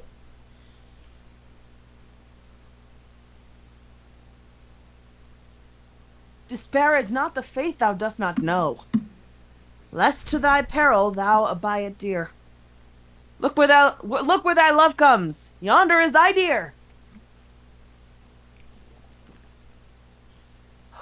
Dark night, that from the eye his function takes, the ear more quick of apprehension makes. Wherein it doth impair the seeing sense, it pays the hearing double recompense. Thou art not by mine eye, Lysander, found. Mine ear, I thank it, brought me to thy sound. But why unkindly didst thou leave me so? Why should he stay when love doth press to go? What love could press Lysander from my side? Lysander's love that would not let him bide. Fair Helena, who more engilds the night than all yon fiery O's and eyes of light. Why seekest thou me? Could not this make thee know the hate I bear thee made me leave thee so? You speak not as you think. It cannot be. Lo, she is one of this confederacy. Now I perceive they are all conjoined, all three, to fashion this false sport in spite of me. Injurious Hermia, most ungrateful maid, have you conspired to bait me with this foul derision? Is all the counsel that we two have shared, the sisters' vows, the hours we have spent, when, oh, we have shied the hasty-footed time for parting us, oh, is all forgot. All school days, friendship, childhood, innocence, we, Hermia, like two artificial gods, have with our needles created both one flower and both the one sampler sitting on one cushion, both warbling of one song, both in one key, as if our hands, our sides, voices, and minds had been incorporate. So we grew together like to a double cherry, seeming parted, but yet a union in partition. Two lovely berries molded on one stem, so with two seeming bodies, one heart. Two of the first, like coats in heraldry, due but to one, and crowned with one crest. And will you rent our ancient love asunder to join with men in scorning your in scorning your poor friend? It is not friendly, it is not maidenly. Our sex as well as I may chide you for it, though I am alone to feel the injury. I am amazed at your words. I scorn you not. It seems that you scorn me. Have you not set Lysander, as in scorn, to follow me, and praise my eyes, my face, and made your other love Demetrius, who even now did spurn me with his foot, to call me goddess, nymph divine and rare, precious celestial? Wherefore speak he this to her he hates? And wherefore does Lysander deny your love? So rich within his soul, and tender me forsooth affection, but by your setting so, by your consent. And what thou, I be so in grace as you, so hung upon with love, so fortunate, but miserable most, to love unloved, that you should pity rather than despise. I understand not what you mean by this. I do. Perverser, counterfeit, sad looks, make mouths upon me when I turn my back, wink at each other, hold the sweet jest cup. This sport, well carried, shall be well chronicled. If you have any pity, grace, or manners, you would not make such an argument. But fare you well. 'Tis partly my own fault, which death or absence soon will remedy. Stay, gentle Helena. Hear my excuse. My love, my life, my soul, fair Helena. Oh, excellent. Sweet, do not scorn her so. She cannot entreat, I can compel. Thou canst compel no more than she entreat. Thy threats have no more strength than her weak prayers. Helen, I love thee. By my life I do. I swear by that which I will lose for thee to prove him false that says I love thee not. I say I love thee more than he can do. If thou say so, withdraw and prove it to. Quick, come! Lysander, where to tends all this? Away, you dandelion! No. He'll seem to break loose. Take on as you would follow. But yet come not. You are a tame man. Go! Hang off, thou cat, thou burr! Vile thing, let loose, or I will shake thee from me like a serpent. Why are you grown so rude? What change is this, sweet love? Thy love? Out, tawny, out! Out, loathed medicine, out, hated potion hence. Do you not jest? Yes, sooth, and so do you. Demetrius, I will keep my word with thee. I would I had your bond, for I perceive a weak bond holds you. I'll not trust your word. What? Should I hurt her, strike her, kill her dead? Although I hate her, I'll not harm her so.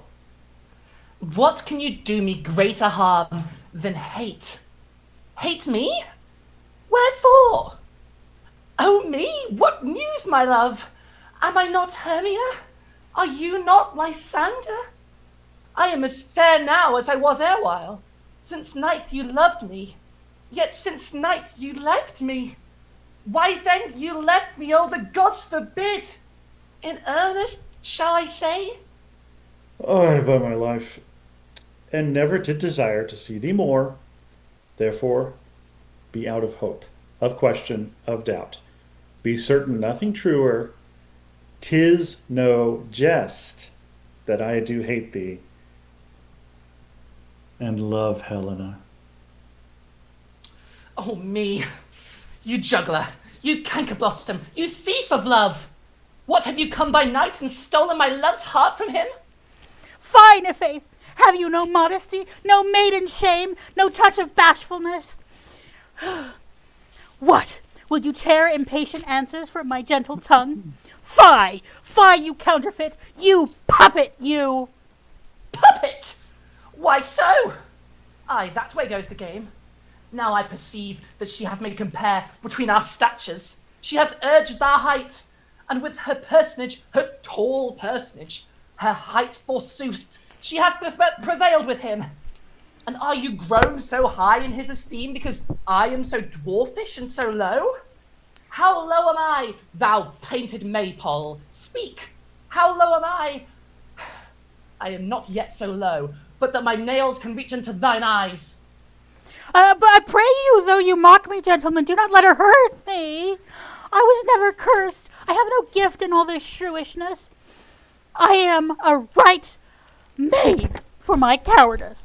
Let her not strike me. You perhaps may think, perhaps she is something lower than myself, that I can match her. Lower? Hark, again! Good Hermia, do not be so bitter with me. I evermore did love you, Hermia. Did ever keep your counsels, never wronged you, save that in love unto Demetrius. I told him of your stealth unto the wood. He followed you for love. I followed him. But he hath shied me hence, and threatened me to strike me, spurred me, nay, to kill me too. And now, so you will let me quiet go. To Athens I will bear my folly back, and follow you no further. Let me go. You see how simple and how fond I am. Why, get you gone. Who is that hinders you? A foolish heart that I leave behind. What? With Lysander? With Demetrius. Be not afraid. She shall not harm thee, Helena. No, sir, she shall not, though you take her part. Oh, when she is angry, she is keen and shrewd. She was a vixen when we were at school. And though she is but little, she is fierce. Little, again, nothing but low and little. Why will you suffer her to flout me thus? Let me come to her. Get you gone, you thing, you minimus of hindering knot-grass maid, you bead, you acorn. You are too officious. In her behalf that scorns your services. Let her alone. Speak not of Helena. Take not her part, for if thou dost intend, never so little show of love to her, thou shalt abye it. Now she holds me not. Now follow if thou darest to try who's right, of thine or mine, is most in Helena. Follow, nay, I'll go with thee, cheek by jowl.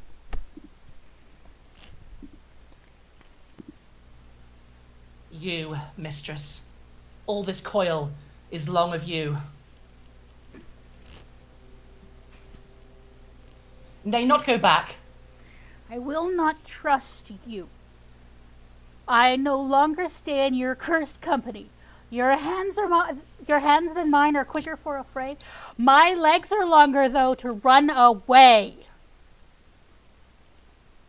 I am amazed, and know not what to say.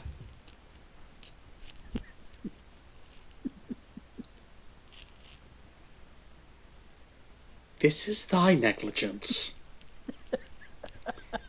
Still, thou mistakest, or else committest thy knaveries wilfully. King of Shadows, I mistook. Did not you tell me I should know the man by the Athenian garment he had on? And so far blameless, proves my enterprise that I have anointed an Athenian's eyes. And so far am I glad it did so sort as this their jangling I esteem a sport. Thou see these lovers seek a place to fight. High, therefore, Robin, overcast the night.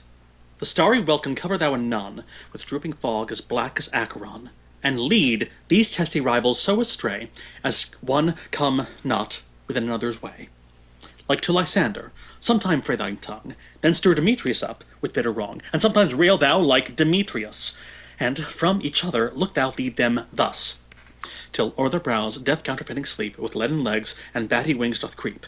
Then crush this herb into Lysander's Lysander's eye,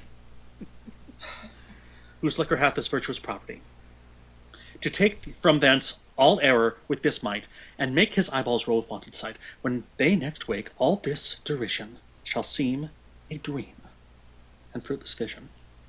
And back to Athens shall the lovers wend, with league whose date till death shall never end. Whiles I in this affair to thee employ, I'll to my queen, and beg her Indian boy. And then I will her charmed eye release from monster's view, and all things shall be peace. My fair lord, this must be done with haste. For night's swift dragons cut the clouds full fast, and yonder shine Aurora's harbinger, at whose approach ghosts wandering here and there troop home to churchyards. Downed spirits all, that in crossways and floods have burial, already to their wormy beds are gone, for fear lest day should look their shames upon. They willfully themselves exile from light, and must for aye consort with black-browed night. But we are spirits of another sort. I with the morning's love have oft made sport, and like a forester the groves may tread, even till the eastern gate, all fiery red, opening on Neptune and fair blessed beams, turns into yellow gold with his salt green streams. But notwithstanding, haste, make no delay. We may effect this business yet ere day. Up and down, I will lead them up and down. I'm feared in field and town. Goblin, lead them up and down. Here comes one. Where art thou? Proud Demetrius, speak thou now. Here, villain, drawn ready, where art thou? I will be with thee straight. Follow me then to plainer ground. Lysander, speak again. Thou runaway, thou coward, art thou fled? Speak, in some bush. Where dost thou hide thy head?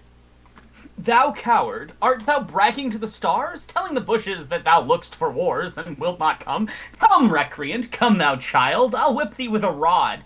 He is defiled that draws a sword on thee. Yea, art thou there? Follow my voice, we'll try no manhood here.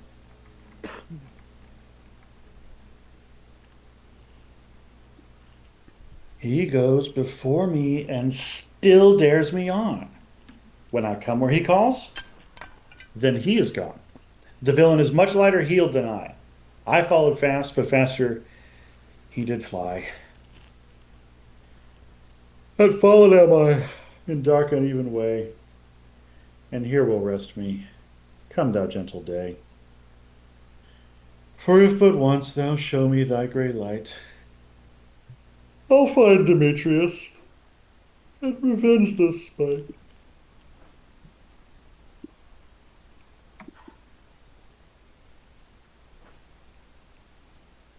Ho, ho, ho, coward, why comest thou not? Abide me if thou darest, for well I wot thou run'st before me, shifting every place, and darest not stand nor look me in the face. Where art thou now? Come hither, I am here. Nay, then thou mock'st me. Thou shalt buy this dear, if ever I thy face by daylight see. Now go thy way. Painness constraineth me to measure out my length on this cold bed. By day's approach, look to be visited.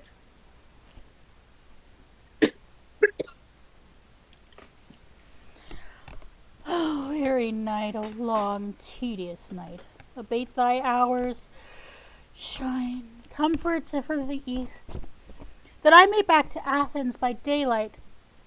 From these my poor company desist, and sleep that sometimes shuts up sorrow's heart. Steal away from mine own company. Yet but 3. Come one more. 2 of both kinds make up 4. Here she comes, cursed and sad. Cupid is a knavish lad, thus to make poor females mad. Never so weary, never so in woe, bedabbled with the dew and torn with briars. I can no further crawl, no further go. My legs can keep no pace with my desires. Here will I rest me till the break of day. Heavens shield Lysander, if they mean a fray. On the ground, sleep sound. I'll apply to your eye gentle lover remedy. When thou wakest, thou takest true delight in the sight of a lady's eye. The country proverb known that every man should take his own, in your waking shall be shown. Jack shall have Jill, naught shall go ill. The man shall have his mare again, and all shall be well.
Come, sit thee down upon this flowery bed, while I the amiable cheeks do coy, and stick musk roses in thy sleek smooth head, and kiss thy fair large ears, my gentle joy.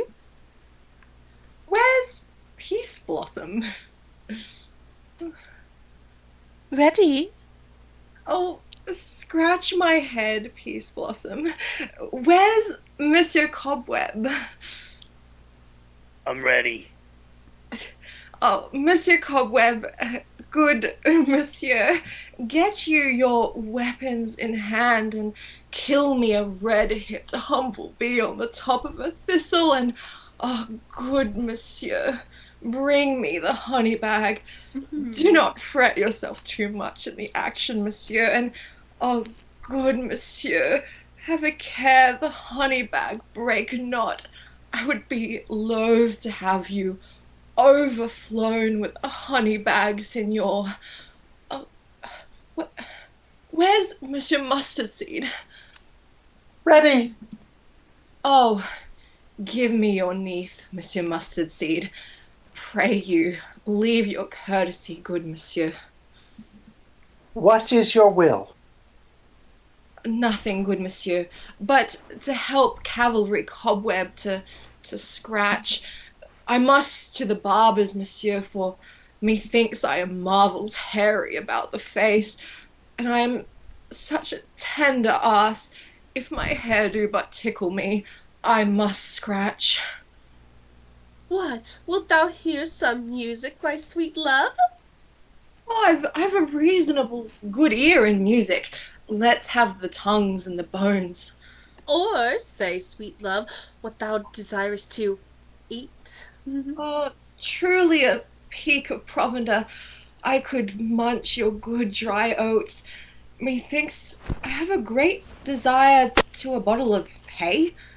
Good hay, or sweet hay, hath no fellow. I have a venturous fairy that shall seek the squirrel's hoard and fetch thee new nuts.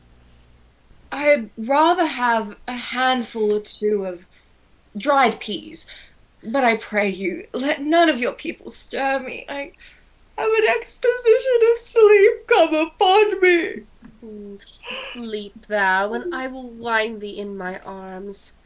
Fairies, be gone, and be always away. So doth the woodbine the sweet honeysuckle gently entwist, the female ivy so inrings the barky fingers of the elm. Oh, how I love thee, how I dote on thee.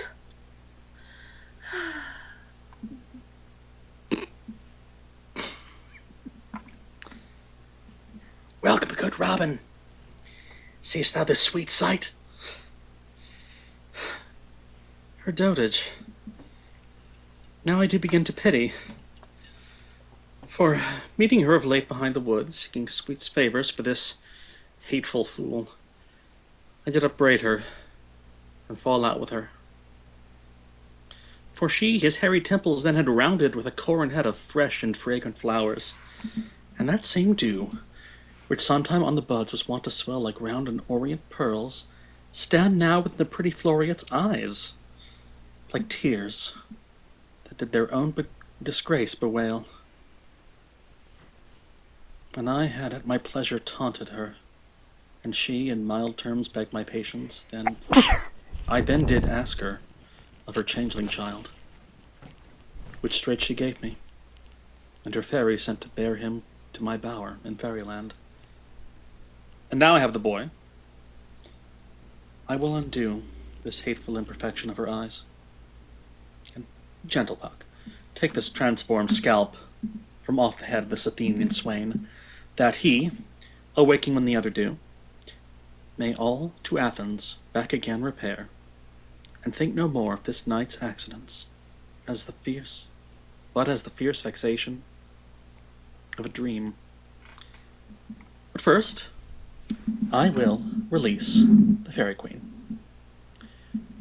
Be as thou wast wont to be, see as thou wast wont to see, Dian's bud or Cupid's flower, hath such a force and blessed power.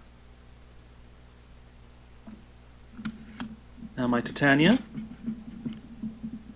wake you, my sweet queen. My Oberon, what visions have I seen? Methought I was enamored of an ass?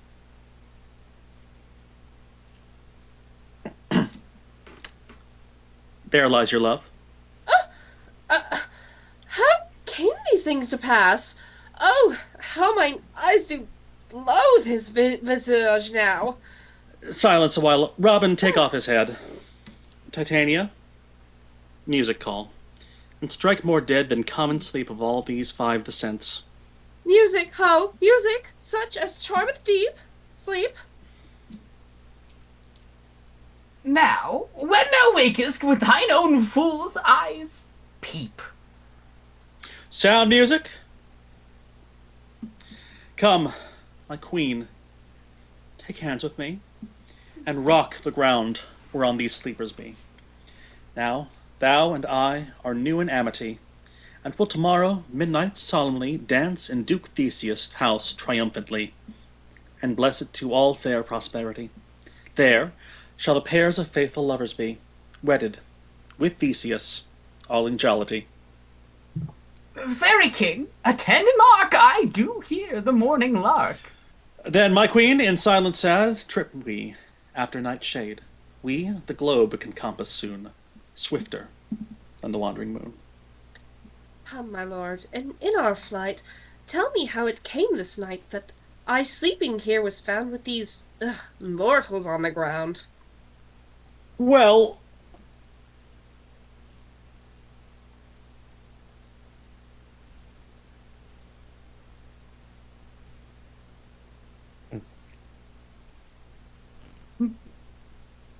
No, one of you, find out the forester, for now we have our observations is performed, and since we have devoured of the day, my love shall hear the music of my hounds. Uncouple in the western valley, let them go. Dispatch, I say, and find the forester. We will, fair queen, up on the mountain top, and mark the musical confession of sounds and echoes in conjunction.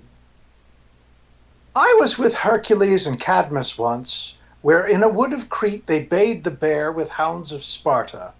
Never did I hear such gallant chiding, for besides the groves, the skies, the fountains, every region near, seemed all one mutual cry. I never heard so musical a discord, such sweet thunder.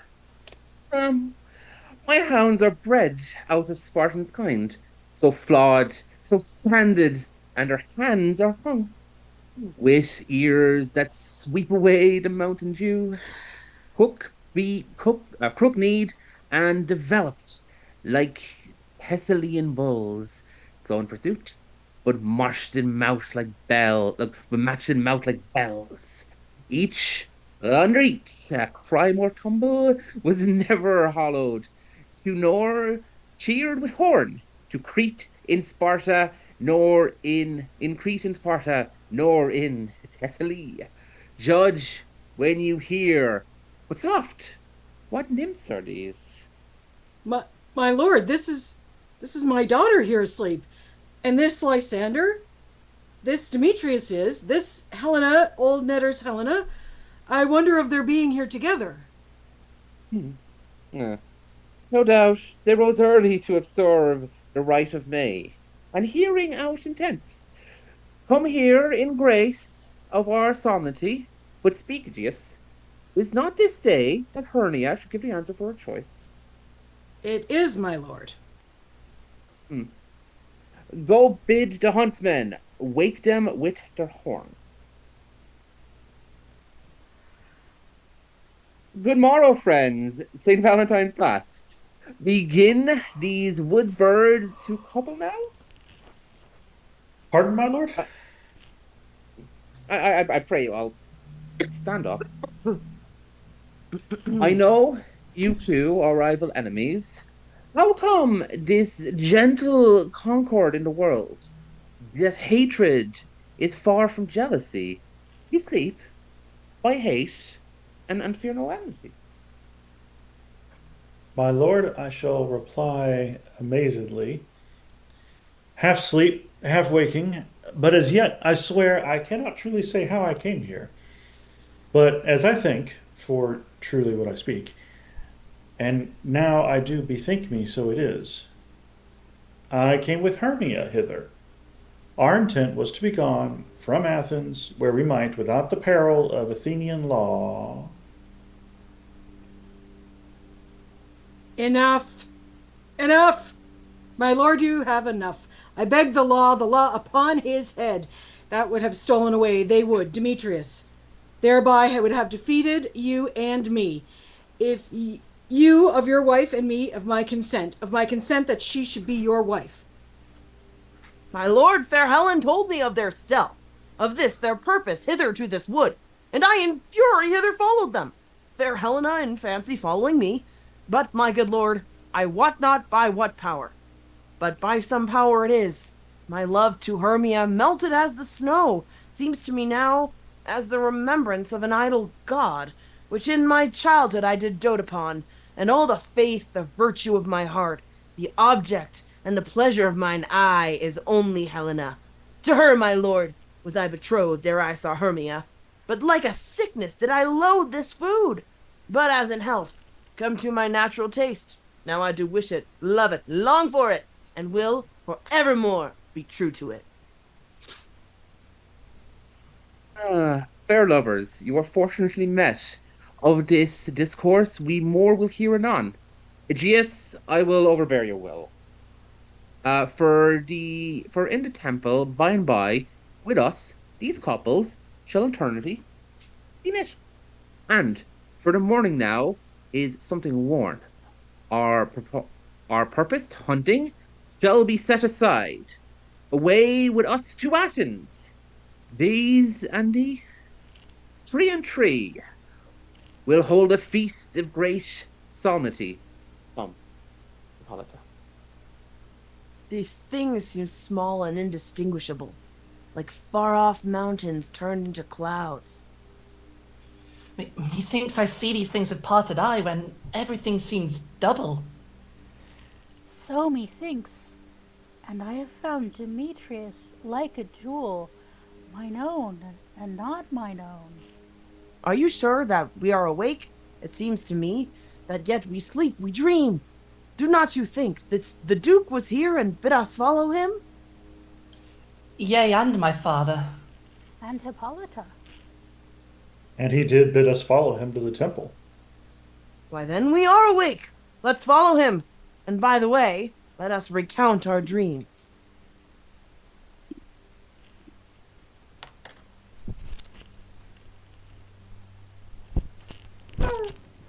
When my cue comes, call me and I will answer. My next is most fair Pyramus. Oh. Hey ho, Peter Quince, Flute the bellows mender, Snout the tinker, Starveling, God's my life, stolen hence and left me asleep. I have had a most rare vision. I have had a dream past the wit of a man to say what dream it was. Man is but an ass if he go about to expound this dream. Methought I was there, as no man can tell what. Methought I was, and methought I had. But man is but a patched fool if he will offer to say what methought I had. The eye of man hath not heard, the ear of man hath not seen, man's hand is not able to taste, his tongue to conceive, nor his heart to report what my dream was. I will get Peter Quince to write a ballad of this dream. It shall be called Bottom's Dream, because it hath no bottom, and I will sing it in the latter end of the play, before the Duke. Peradventure, to make it the more gracious, I shall sing it at their death.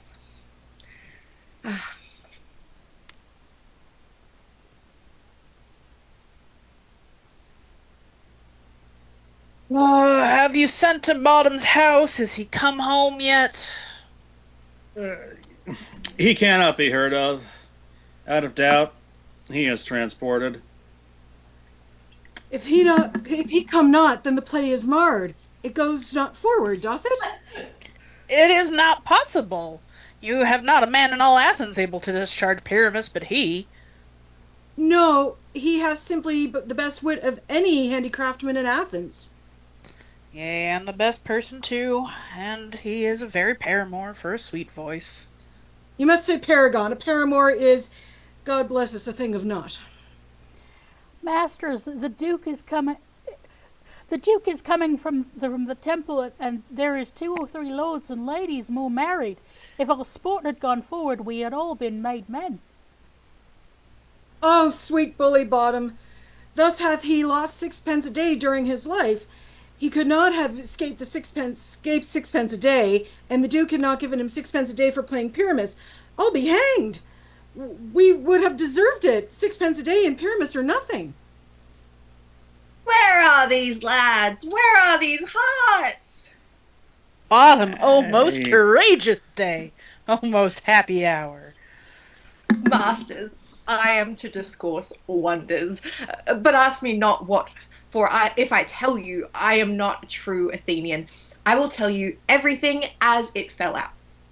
Let us hear, sweet Bottom. Not a word of me. All that I will tell you is that the Duke hath dined. Get your apparel together, good strings to your beards, new ribbons to your pumps. Meet presently at the palace. Every man look over his part. For the short and the long is, our play is preferred. In any case, let Thisbe have clean linen, and let not him that plays the lion pare his nails, for they shall hang out for the lion's claws. And, most dear actors, eat no onions or garlic, for we are to utter sweet breath, and I do not doubt but to hear them say it is a sweet comedy. No more words. Away! Go away!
is strange, my Theseus, that these lovers speak of.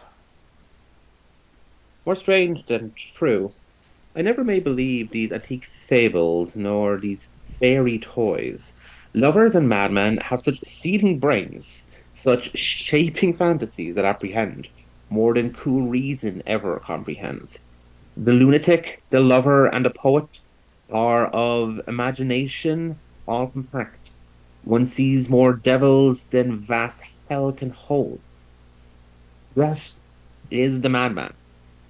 The lover, all as frantic, sees Helen's beauty in a brow of Egypt, the poet's eye in a fine frenzy rolling, doth glance from heaven to earth, from earth to heaven, and his imagination bodies forth the forms of kings unknown. The poet's pen turns them to shapes and gives them airy nothing. A local habitation and a name. Such tricks attach strong imagination, that, if it would but apprehend some joy, it comprehends some bringers of that joy. Or, in the night, imagining some fear, how easy is a bush? Suppose the bear.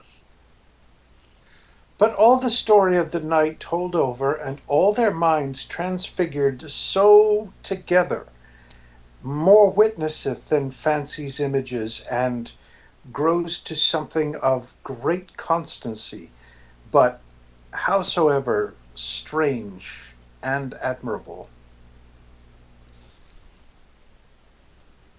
Here comes the lovers, full of joy and mirth. Joy, gentle friends, joy and fresh days of love, accompany your hearts. More than to us wait in your royal walks, your board, your bed. Come now, what masks, what dance shall we have? To wear away this long age of 3 hours between our after supper time. Where is our usual managers of mirth? What revels are in hand? Is there no play? To ease the anguish of a torturing hour. Philostrate. Here, mighty Theseus. Say, what abridgments have you for this evening? What masks? What music? How shall we beguile the lazy time, if not with some light? There is a brief of how many sports are ripe. Make choice of which your highness will see first. Right. The battle with the centaurs, to be sung by an Athenian eunuch to the harp. Well, none of that. That I have told, my love, in glory of my kingsman Hercules, the riot of the tipsy bacchanals, hearing the Thracian singers in their rage. That is an old device, and it just played when I from Thebes came last to conquer. The Tristry muses mourning for the death of leading late deceits in beggary. That is some satire, keen and critical, not sorting with a nuptial ceremony. A tedious brief scene of young Pyramus and his love Thisbe, very tragical mirth. Merry and tragical, tedious and brief. That is hot ice and wandrous strange snow. How shall we find a concord of this discord? A play there is, my lord, some 10 words long, which is as brief as I have known a play. But by 10 words, my lord, it is too long, which makes it tedious, for in all the play, there's not one word apt, one player fitted, and tragical, my noble lord, it is. For Pyramus therein doth kill himself, which, when I saw rehearsed, I must confess, made mine eyes water, but more merry tears the passion of loud laughter never shed. What are they that do play it? Hard-handed men that work in Athens here, which never labored in their minds till now, and now have toiled their unbreathed memories with this same play against your nuptial. And we will hear it. It is not for you. I have heard it over, and it is nothing in the world, unless you can find sport in their intense, extremely stretched and conned with cruel pain to do you service. No. I will hear the play. For never anything can be amiss. With simpleness and duty tender it. Go. Bring them in. And rake your places, ladies. I love not to see wretchedness o'ercharged, and duty in his service perishing. Why, gentle sweet, you shall see no such thing. He says they can do nothing in this kind. The kind are we to give them thanks for nothing. Our sport shall be to take what they mistake. And what poor duty cannot do, noble respect, takes it in might, not merit. Where have I come? Great clerks have purposed to greet me with premeditated welcomes, where I have seen them shiver and look pale, make periods in the midst of sentences, throttle their practice accents in their fear, and in concussion dumbly have broke off, not paying me a welcome. Trust me, sweet. Out of this silence yet, I picked a welcome, and in modesty of fearful duty, I read as much as from the rattling tongue, saucy and audacious eloquence. Love, therefore, and tongue-tied simplicity, in least speak most to my capacity.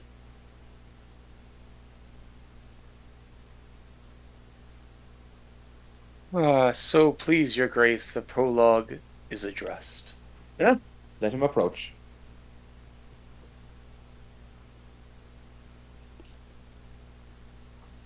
If we offend, it is with our good will that you should think we come not to offend, but with good will, to show our simple skill that is the true beginning of our end. Consider, then, we come but in despite. We do not come as minding to content you. Our true intent is all for your delight. We are not here that you should repent. You, that the actors are at hand, and by their show you shall know all that you are like to know. This fellow doth not stand upon points. He hath rid his prologue like a rough colt. He knows not to stop. A good moral, my lord. It is not enough to speak, but to speak true. Indeed, he hath played on this prologue like a child on a recorder a sound, but not in government. His speech was like a strangled chain knotting, impaired but all discorded. Who is next?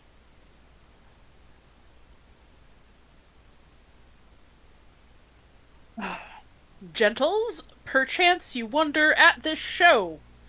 But wonder on till truth make all things plain. This man is Pyramus, if you would know. This beauteous lady Thisbe is certain. This man with the lime and rough cast, Wall, that vile wall which did these lovers sunder, and through Wall's chink, poor souls, they are content to whisper, at which let no man wonder.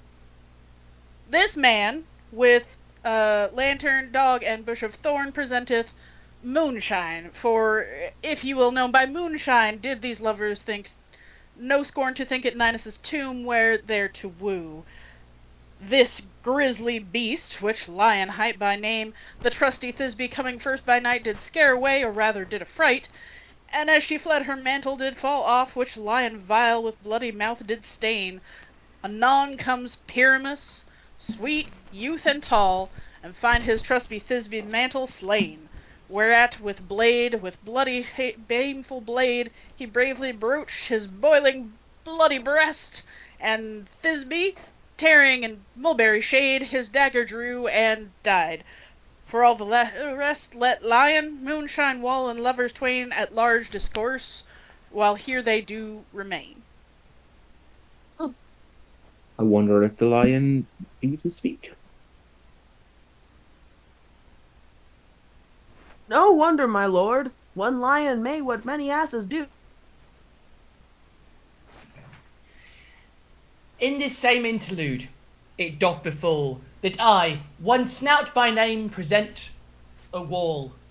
And such a wall, as I would have you think, there had in it a crannied hole or chink, through which the lovers, Pyramus and Thisbe, did whisper often, very secretly.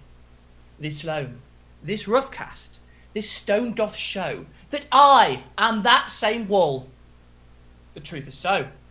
And this is the cranny, is right and sinister, through which the fearful lovers are to whisper. Would you desire time and hair to speak out?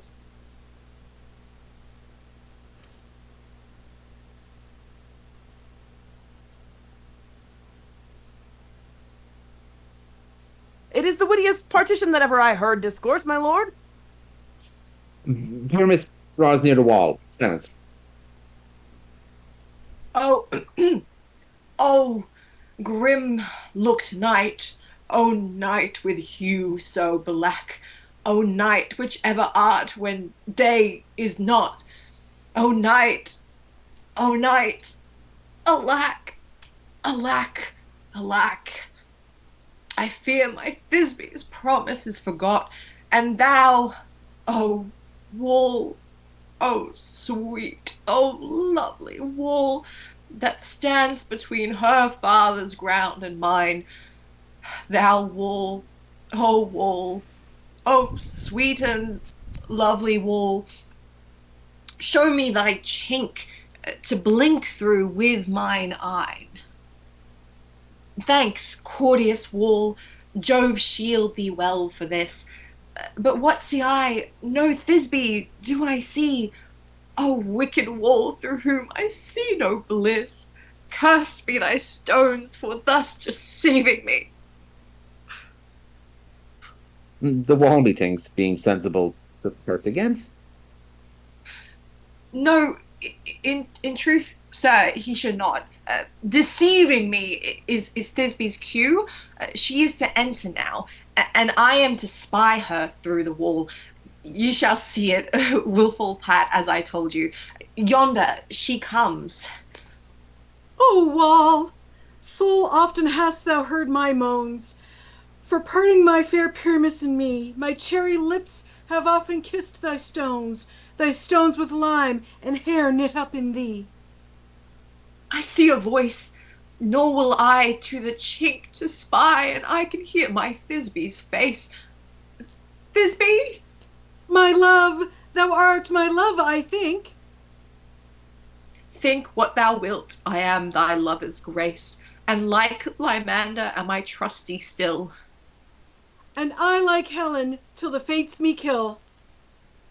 No, Shaphalus to Procrus was so true. As Shaphalus to Procrus, I to you. Oh, kiss me through the hole of this vile wall. I kiss the wall's hole, not your lips at all. Wilt thou at Ninny's tomb meet me straightway? Tide life, tide death, I come without delay. Thus have I, wall, my part discharged so, and being done thus, wall away doth go. Now is the wall down between the two neighbors? No remedy, my lord, when walls are so willful to hear without warning. This is the silliest stuff that ever I heard. Yeah.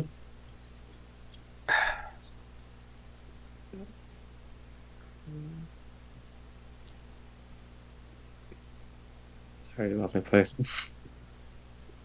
Yeah, the best in this kind are but shadows, and the worst are no worse, if imagination amends them. It must be your imagination then, and not theirs. if we imagine if we imagine no worse, then they of themselves they may pass for excellent men. Here come two noble beasts, a man and a lion. You ladies with your gentle arts do fear the smallest monstrous mouse that creeps on floor. May now perchance both quake and tremble here when lion rough in wildest rage does roar.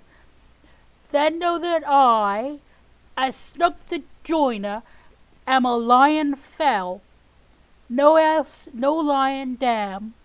For I should a lion come in strife into this place, 'twere pity on my life. A very gentle beast, and of good conscience. The very best at a beast, my lord, that e'er I saw. This lion is a very fox for his valor. True, and a goose for his discretion.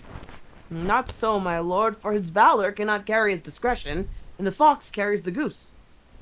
His discretion, I am sure, cannot carry his valor, but the goose carries not.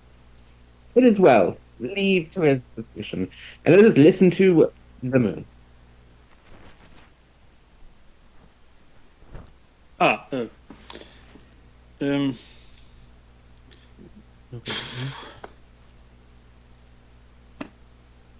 This lantern doth the horned moon present. He should have worn the horns on his head.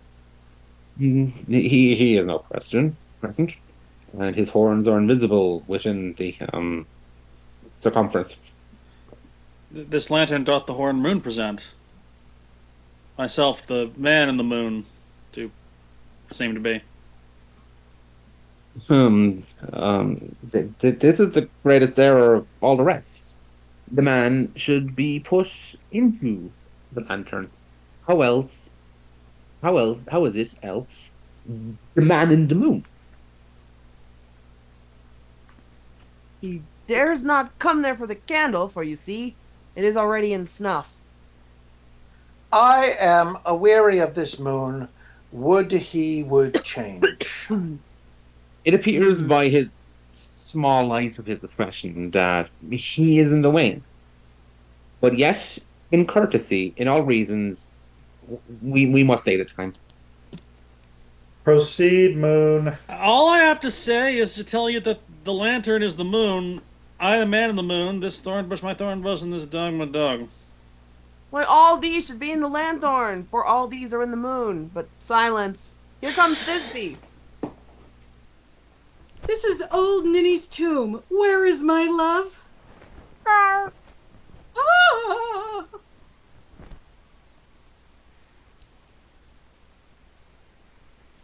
Well roared, lion. Well run, Thisbe. Well shone moon. Truly the moon shines with good grace. Well moused, lion. And then came Pyramus. And so the lion vanished. Sweet moon, I thank thee for thy sunny beams. I thank thee, moon, for shining now so bright.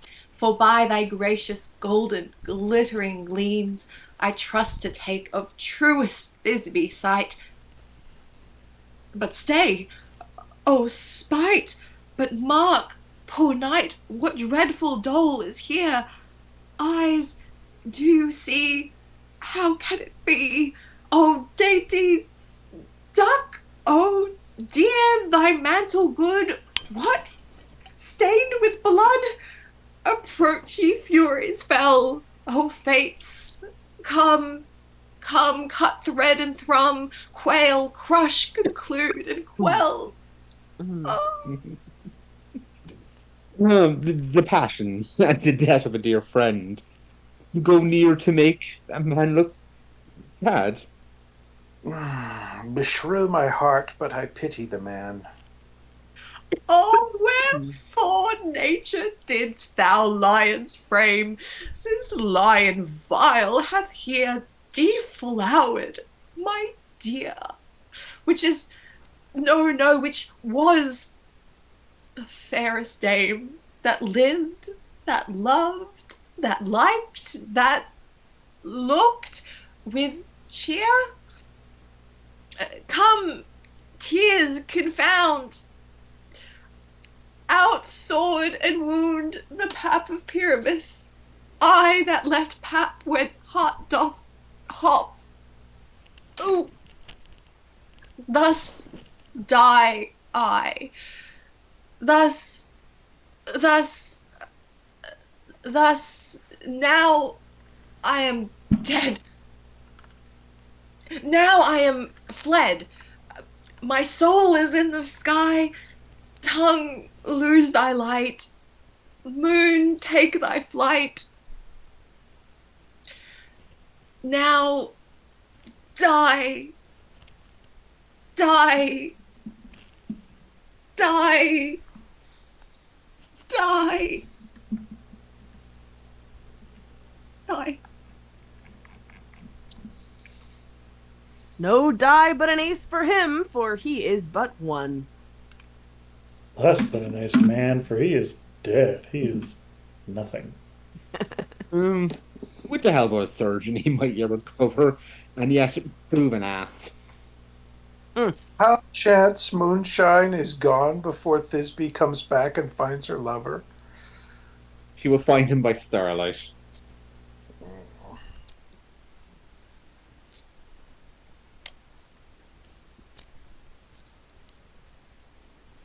Okay. Then here she comes, and her passion ends the play. Methinks she should not use a long one for such a Pyramus. I hope she will be brief. A Mote will turn the balance. Which Pyramus, which Thisbe is the better. For he for a man, God warrant us, she for a woman, God bless us. She hath spied him already with those sweet eyes.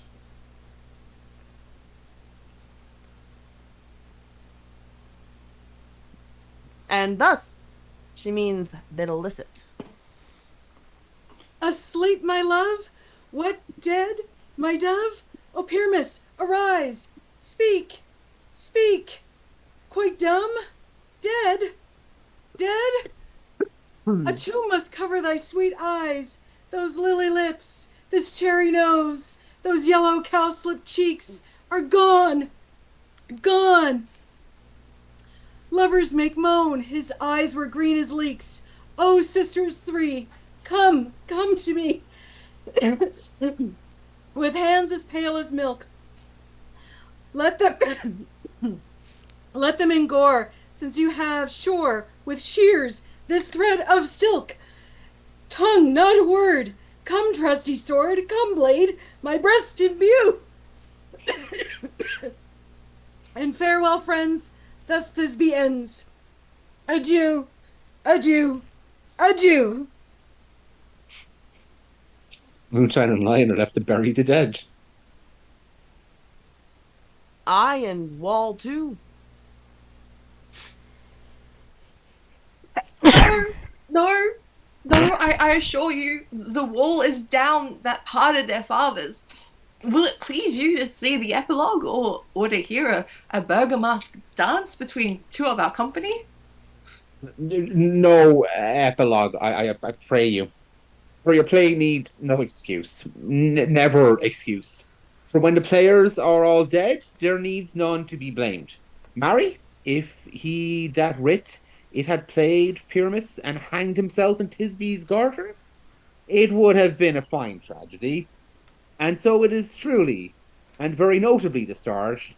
But come, your Bergamask, let your epilogue alone. The iron tongue of midnight hath told 12. Lovers, to bed! It is almost fairy time. I fear we shall outsleep or the coming morn, as much as we this night have overwatched. Oh, this palpable gross play hath well beguiled the heavy gate of night. Sweet friends, to bed. Fortnight hold we the solemnity in nightly revels and new dark.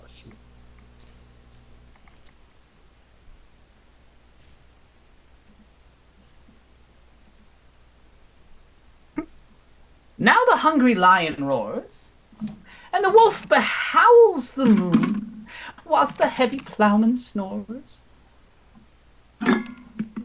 All with wary task fordone. Now the... Sorry, my cat is attacking my hands.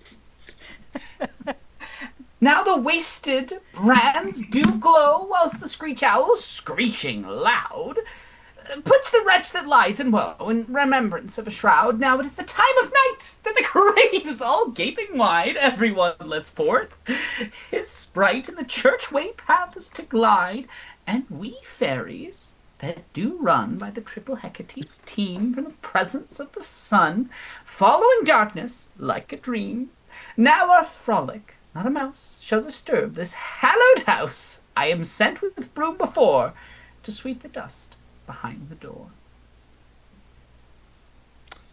Through the house give glimmering light. By the dead and drowsy fire, every elf and fairy sprite hop as light from bird, as bird from briar, and this ditty after me, sing and dance it tippingly. First rehearse your song by rote, to each word a warbling note. Hand in hand with fairy grace will we sing and bless this place. Now until the break of day, through this house each fairy stray, to the best bride bed will we, which by us shall blessed be. And the issue there create, ever shall be fortunate. So shall all the couples three, ever true in loving be. And the blots of nature's hand shall not in their issue stand. Never mole, nor hailer, nor scar, nor mark prodigious, such as are despised in nativity, shall on their children be. With this field do consecrate, every fairy take his gate, and each several chamber bless, through this palace of sweet peace. And the owner of it blessed, ever, shall in safety rest. Trip away, make no stay. Meet me all by break of day. If we shadows have offended, think but this and all is mended, that you have but slumbered here while these visions did appear, and this weak and idle theme no more yielding, but a dream. Gentles, do not reprehend. If you pardon, we will mend, and as I am an honest puck, if we have unearned luck, now to escape the serpent's tongue, we will make amends ere long, else the puck a liar call. So good night unto you all. Give me your hands if we be friends, and Robin shall restore amends.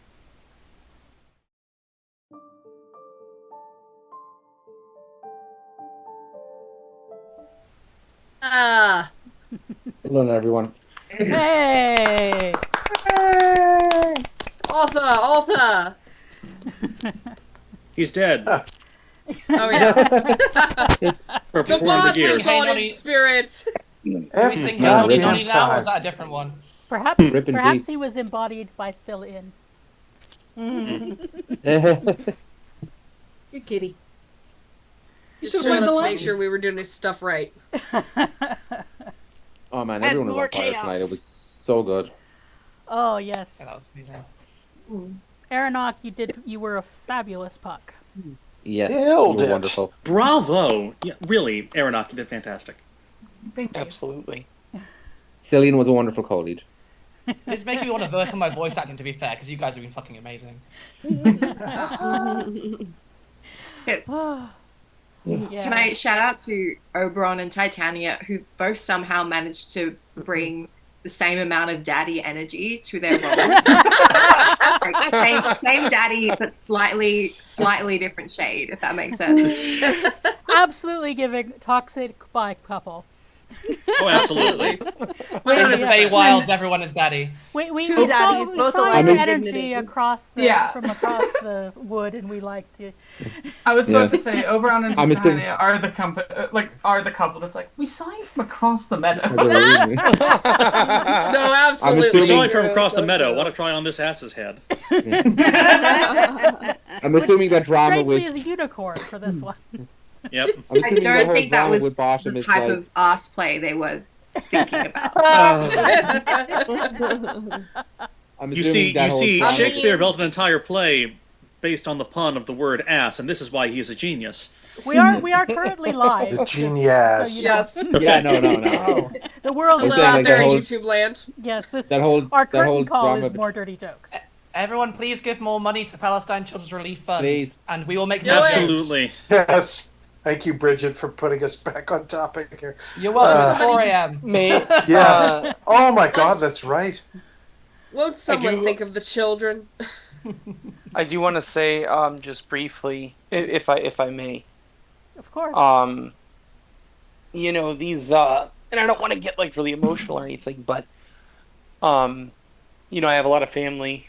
I'm Syrian primarily, but I always say you'd be hard pressed to find somebody overseas in that region that isn't like a little flavor of everything, you know. And so as a result, I do have family. We don't know. I haven't known where they are in like a decade.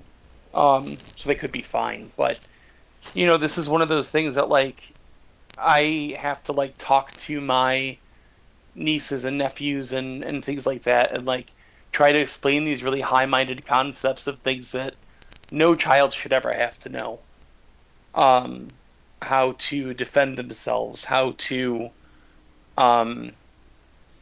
sort of evade a lot of the stuff that's going on right now. And so I can say at least 1.5 handed accounts, so not quite firsthand. But even them, the majority of who are in the US or in Europe or in Canada, it, just to them it means the world, and they're already here. And so this kind of thing, I can't even fathom how much it means to people that are there. So I want to thank everybody for being here, and Sara, absolutely, for putting it on. That was a very recent experience I've had in the last couple weeks, and I'm still mulling through it. So this was a really nice way to... Well, I would encourage folks to also help out verified GoFundMe and people, because unfortunately the aid is mostly going to the desert at present, which is just one of many war crimes.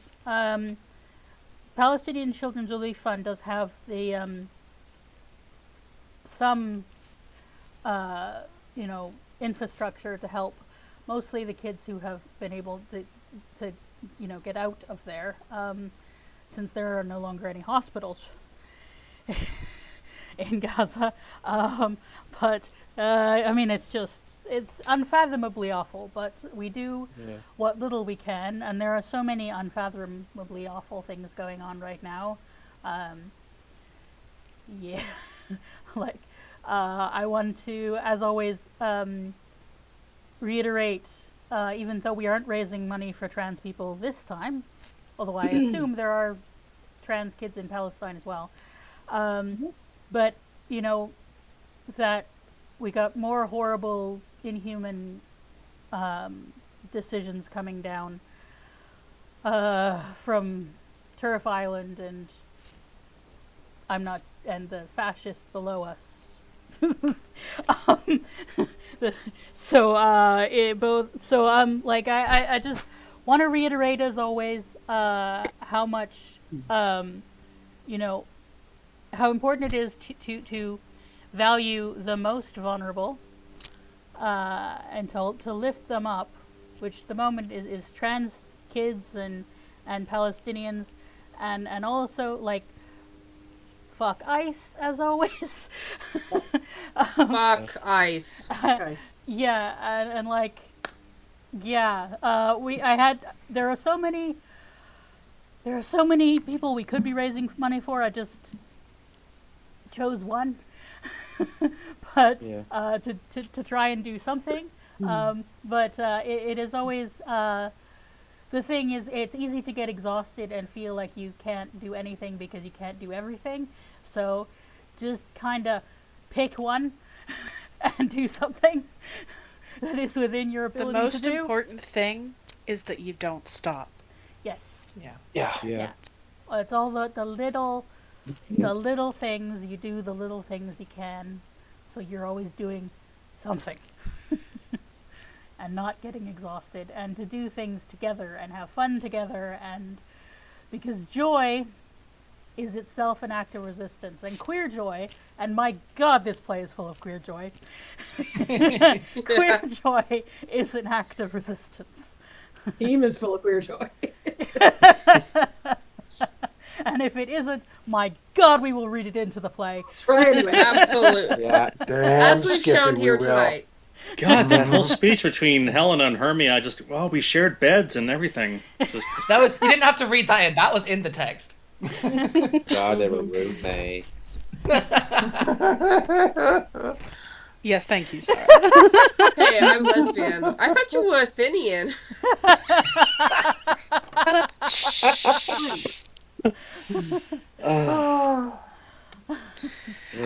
I did just want to come back around and say thank you to Sara once again for organizing this, Yes. for staying on top of this, for creating the Oddbody players, and as always, for being a rock of connection. She had a lot of fires to put out. Yes. This was very, very stressful. It went very well, and you should be proud, Sara, as you always should anytime these go. Aw, thanks. Yeah, moving on from that. So, should we do a bit of a curtain call and everybody where folks can follow you? Oh, God. I don't know where to start. Start with you and Josh, since Josh had to go. Okay, Josh and I have a podcast called Muppet Sex and Trauma, which is about Farscape. More than half of the folks in this chat have been on it at one point or another. And if you haven't, why haven't you? You will be. You will eventually. We've still got about half a season to go. We can be found at Muppet Sex and Trauma on YouTube and other places, because it's not. And if you're wondering what Farscape is about, well, it's about Muppet Sex and Trauma. So you. That's what it says on the tin. Yep. Yep. Pretty much. Yeah. Yeah. I will pass to my fair Hermia. Pass the mic. Thank you. I'm Bridget Empire on YouTube. I make little comedy videos or oh my god, we're all gonna die videos, but not like that. Documenting a lot of bad things happening to trans people, but trying to make it light. And it seems to be working so far. So you can go check me out on there. And also, if you like live streams, I also do a Dungeons and Dragons stream on SK the Crusaders channel with John the Duncan, who you all have heard about, is also involved in that. That's every 2 weeks on SK the Crusaders channel. And not to be rude, but I will pop off now because it is 4:10. Thank you so much for having me. Gosh, thank you for Bridget, coming. thanks for coming. Rest up. love It's always a you. pleasure. You too. Please go sleep. Oh, that was lovely. Danny is also in Europe, so you probably want to go next. Yeah, it's 3 in the morning. Okay, I hate doing this. But you call yourself a film critic. I just mostly talk about, film and TV. To go into analyzing frameworks or do weird hot takes. I haven't actually written a video in a while. My last one was about how I related to the movie After Sun in terms of my dad who has passed away for the last 10 years. It's one of my more personal videos, and I'm very proud of it, though it was incredibly stressful for me to make. Also, you can follow me on Film Critic maybe on Blue Sky if you want to see me rant very bitterly about everything going on or randomly talk about Gravity Falls, because that just tends to be my mindset. Who's next? Danny, pick the next person. Okay, Ren, you go. Oh, hi, I'm Ren the Barbarian. Yes, Ren the Barbarian, the YouTuber. I when I do make content, which it's been a minute, I talk about Star Trek and other pop culture stuff. I've got a video about Batman in the works, so hopefully that'll come out soon-ish, I hope. But yeah, so come check me out here on YouTube. I'm also on Blue Sky, Instagram, Tumblr as Run the Barbarian, and on TikTok I am the real Ren Shady because somebody hacked my original TikTok account, so I'm starting from scratch. Okay, let's see. Who should go next? Abby, you go.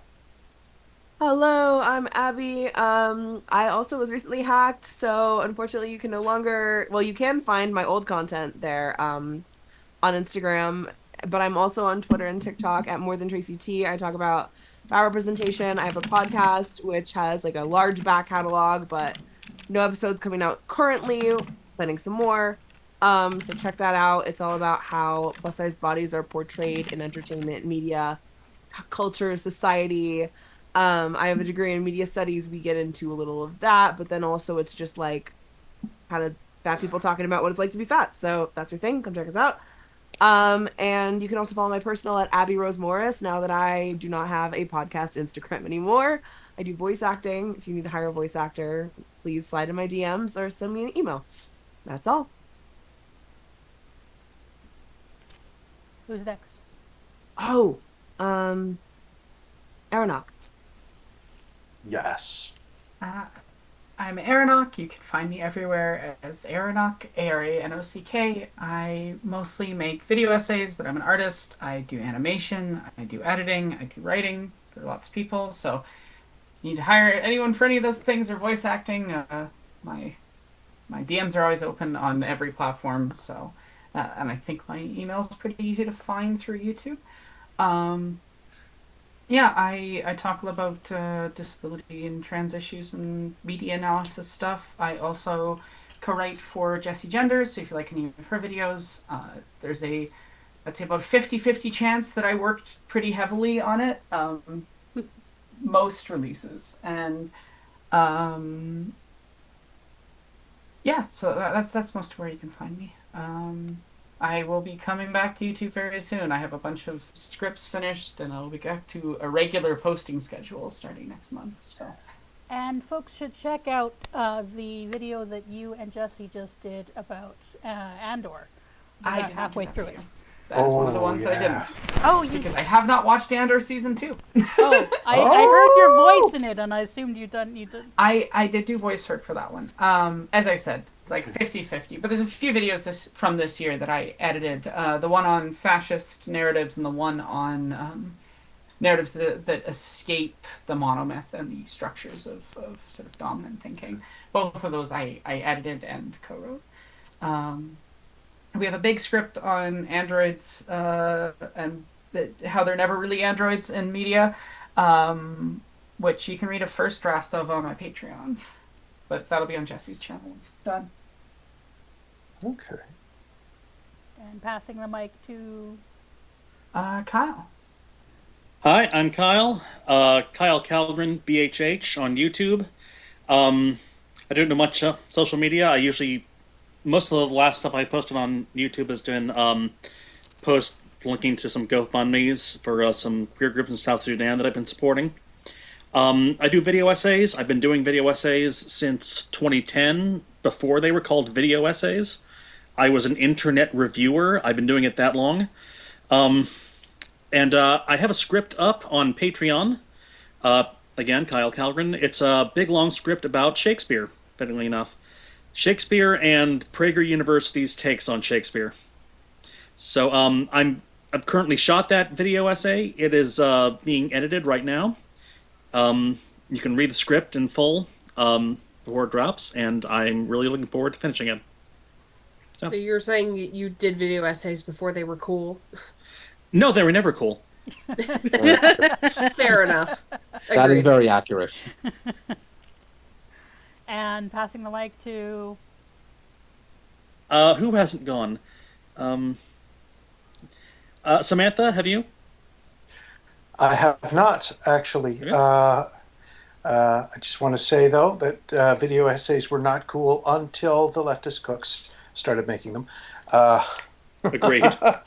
Yeah. So I'm Samantha Duke. You can find me in various tiny niches. I do primarily these days music. I have a dying YouTube channel called The Silver Samantha, formerly The Silver Samaritan. It's sitting fallow as I contemplate a rebrand, but meanwhile I've been making music under the name Okay. It's spelled just say it. Skalfxk. Yeah, it's pronounced Skalfuck. Skalfxk.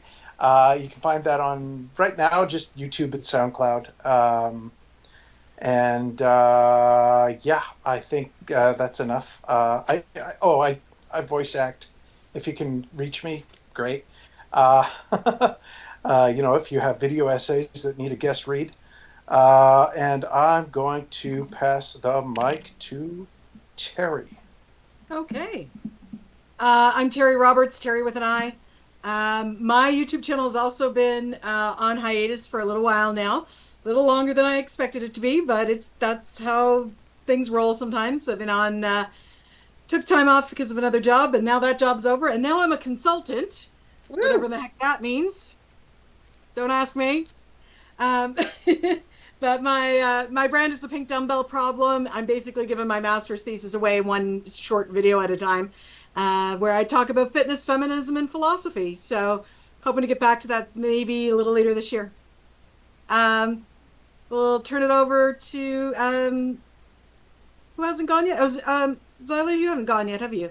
I have not. Hi, I'm Zilla Black. I run a YouTube channel called Zilla's Athenaeum, where I make videos about ancient studies stuff, linguistic stuff, board game stuff, and the occasional really big picture video essay. I am currently forever working on a script about how you can't appease fascists. No, not you shouldn't, you can't.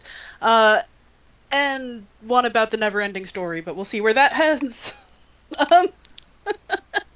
But in the meantime, I also do usually weekly Twitch stream of Archeo gaming stuff, which is where I play video games with ancient studies content and talk about that.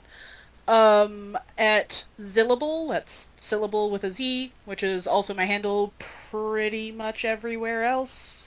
Blue Sky, Mastodon, whatever. So come find me, and cool. Adnan, I think that makes it you. I would like to go last. Is there anybody else that needs to? Charley? Would you Okay, like what's to my last? would you like to plug something? Not your own work, but something else. Yes. Well, I was going to say I'm just a random person called Charley, and I randomly pop up sometimes on like Sara's stuff or Ren's or Muppet Sex and Trauma. So those are really, if you want to support me, those are the places to go, and Danny as well, Danny's work. So those are the places if you want to support me, go to those places. But I'd like to think like every now and then someone goes, oh, that's that random Charley person who's back here again for some reason. Anyway, that's me. So last but not least, Onon. I think you were the second promotion. Okay. Hey everybody, my name's Adnan. And I am lost. No, I'm just kidding. I normally stream on Twitch. I haven't in a while. I intend to get back to that. Somebody once called me the leftist Forrest Gump because I'm kind of just everywhere, located just conveniently out of frame.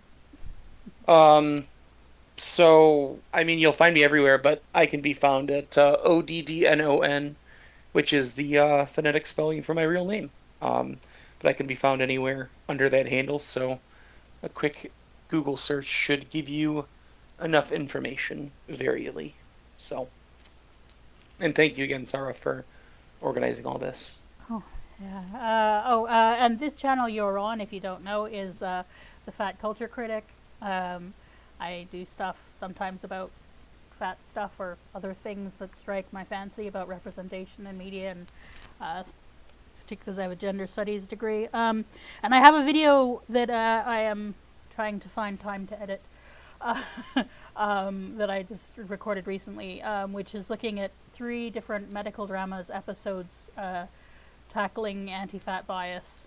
So if you saw The Pit, or if you're a fan of Transplant, which is a Canadian one, so and probably less commonly known, and I also bring in an episode of Grey's Anatomy because, you know, it's a medical drama, so you have to talk. It's kind There's of. an episode I have of- to ask: is House the third? No, I because was I'm gonna doing say. ones that are attempting to address medical fat phobia, like trying to, rather than perpetuating it, which all of the others have. Kyle, you and I are on the same wavelength because I was also thinking of that House episode.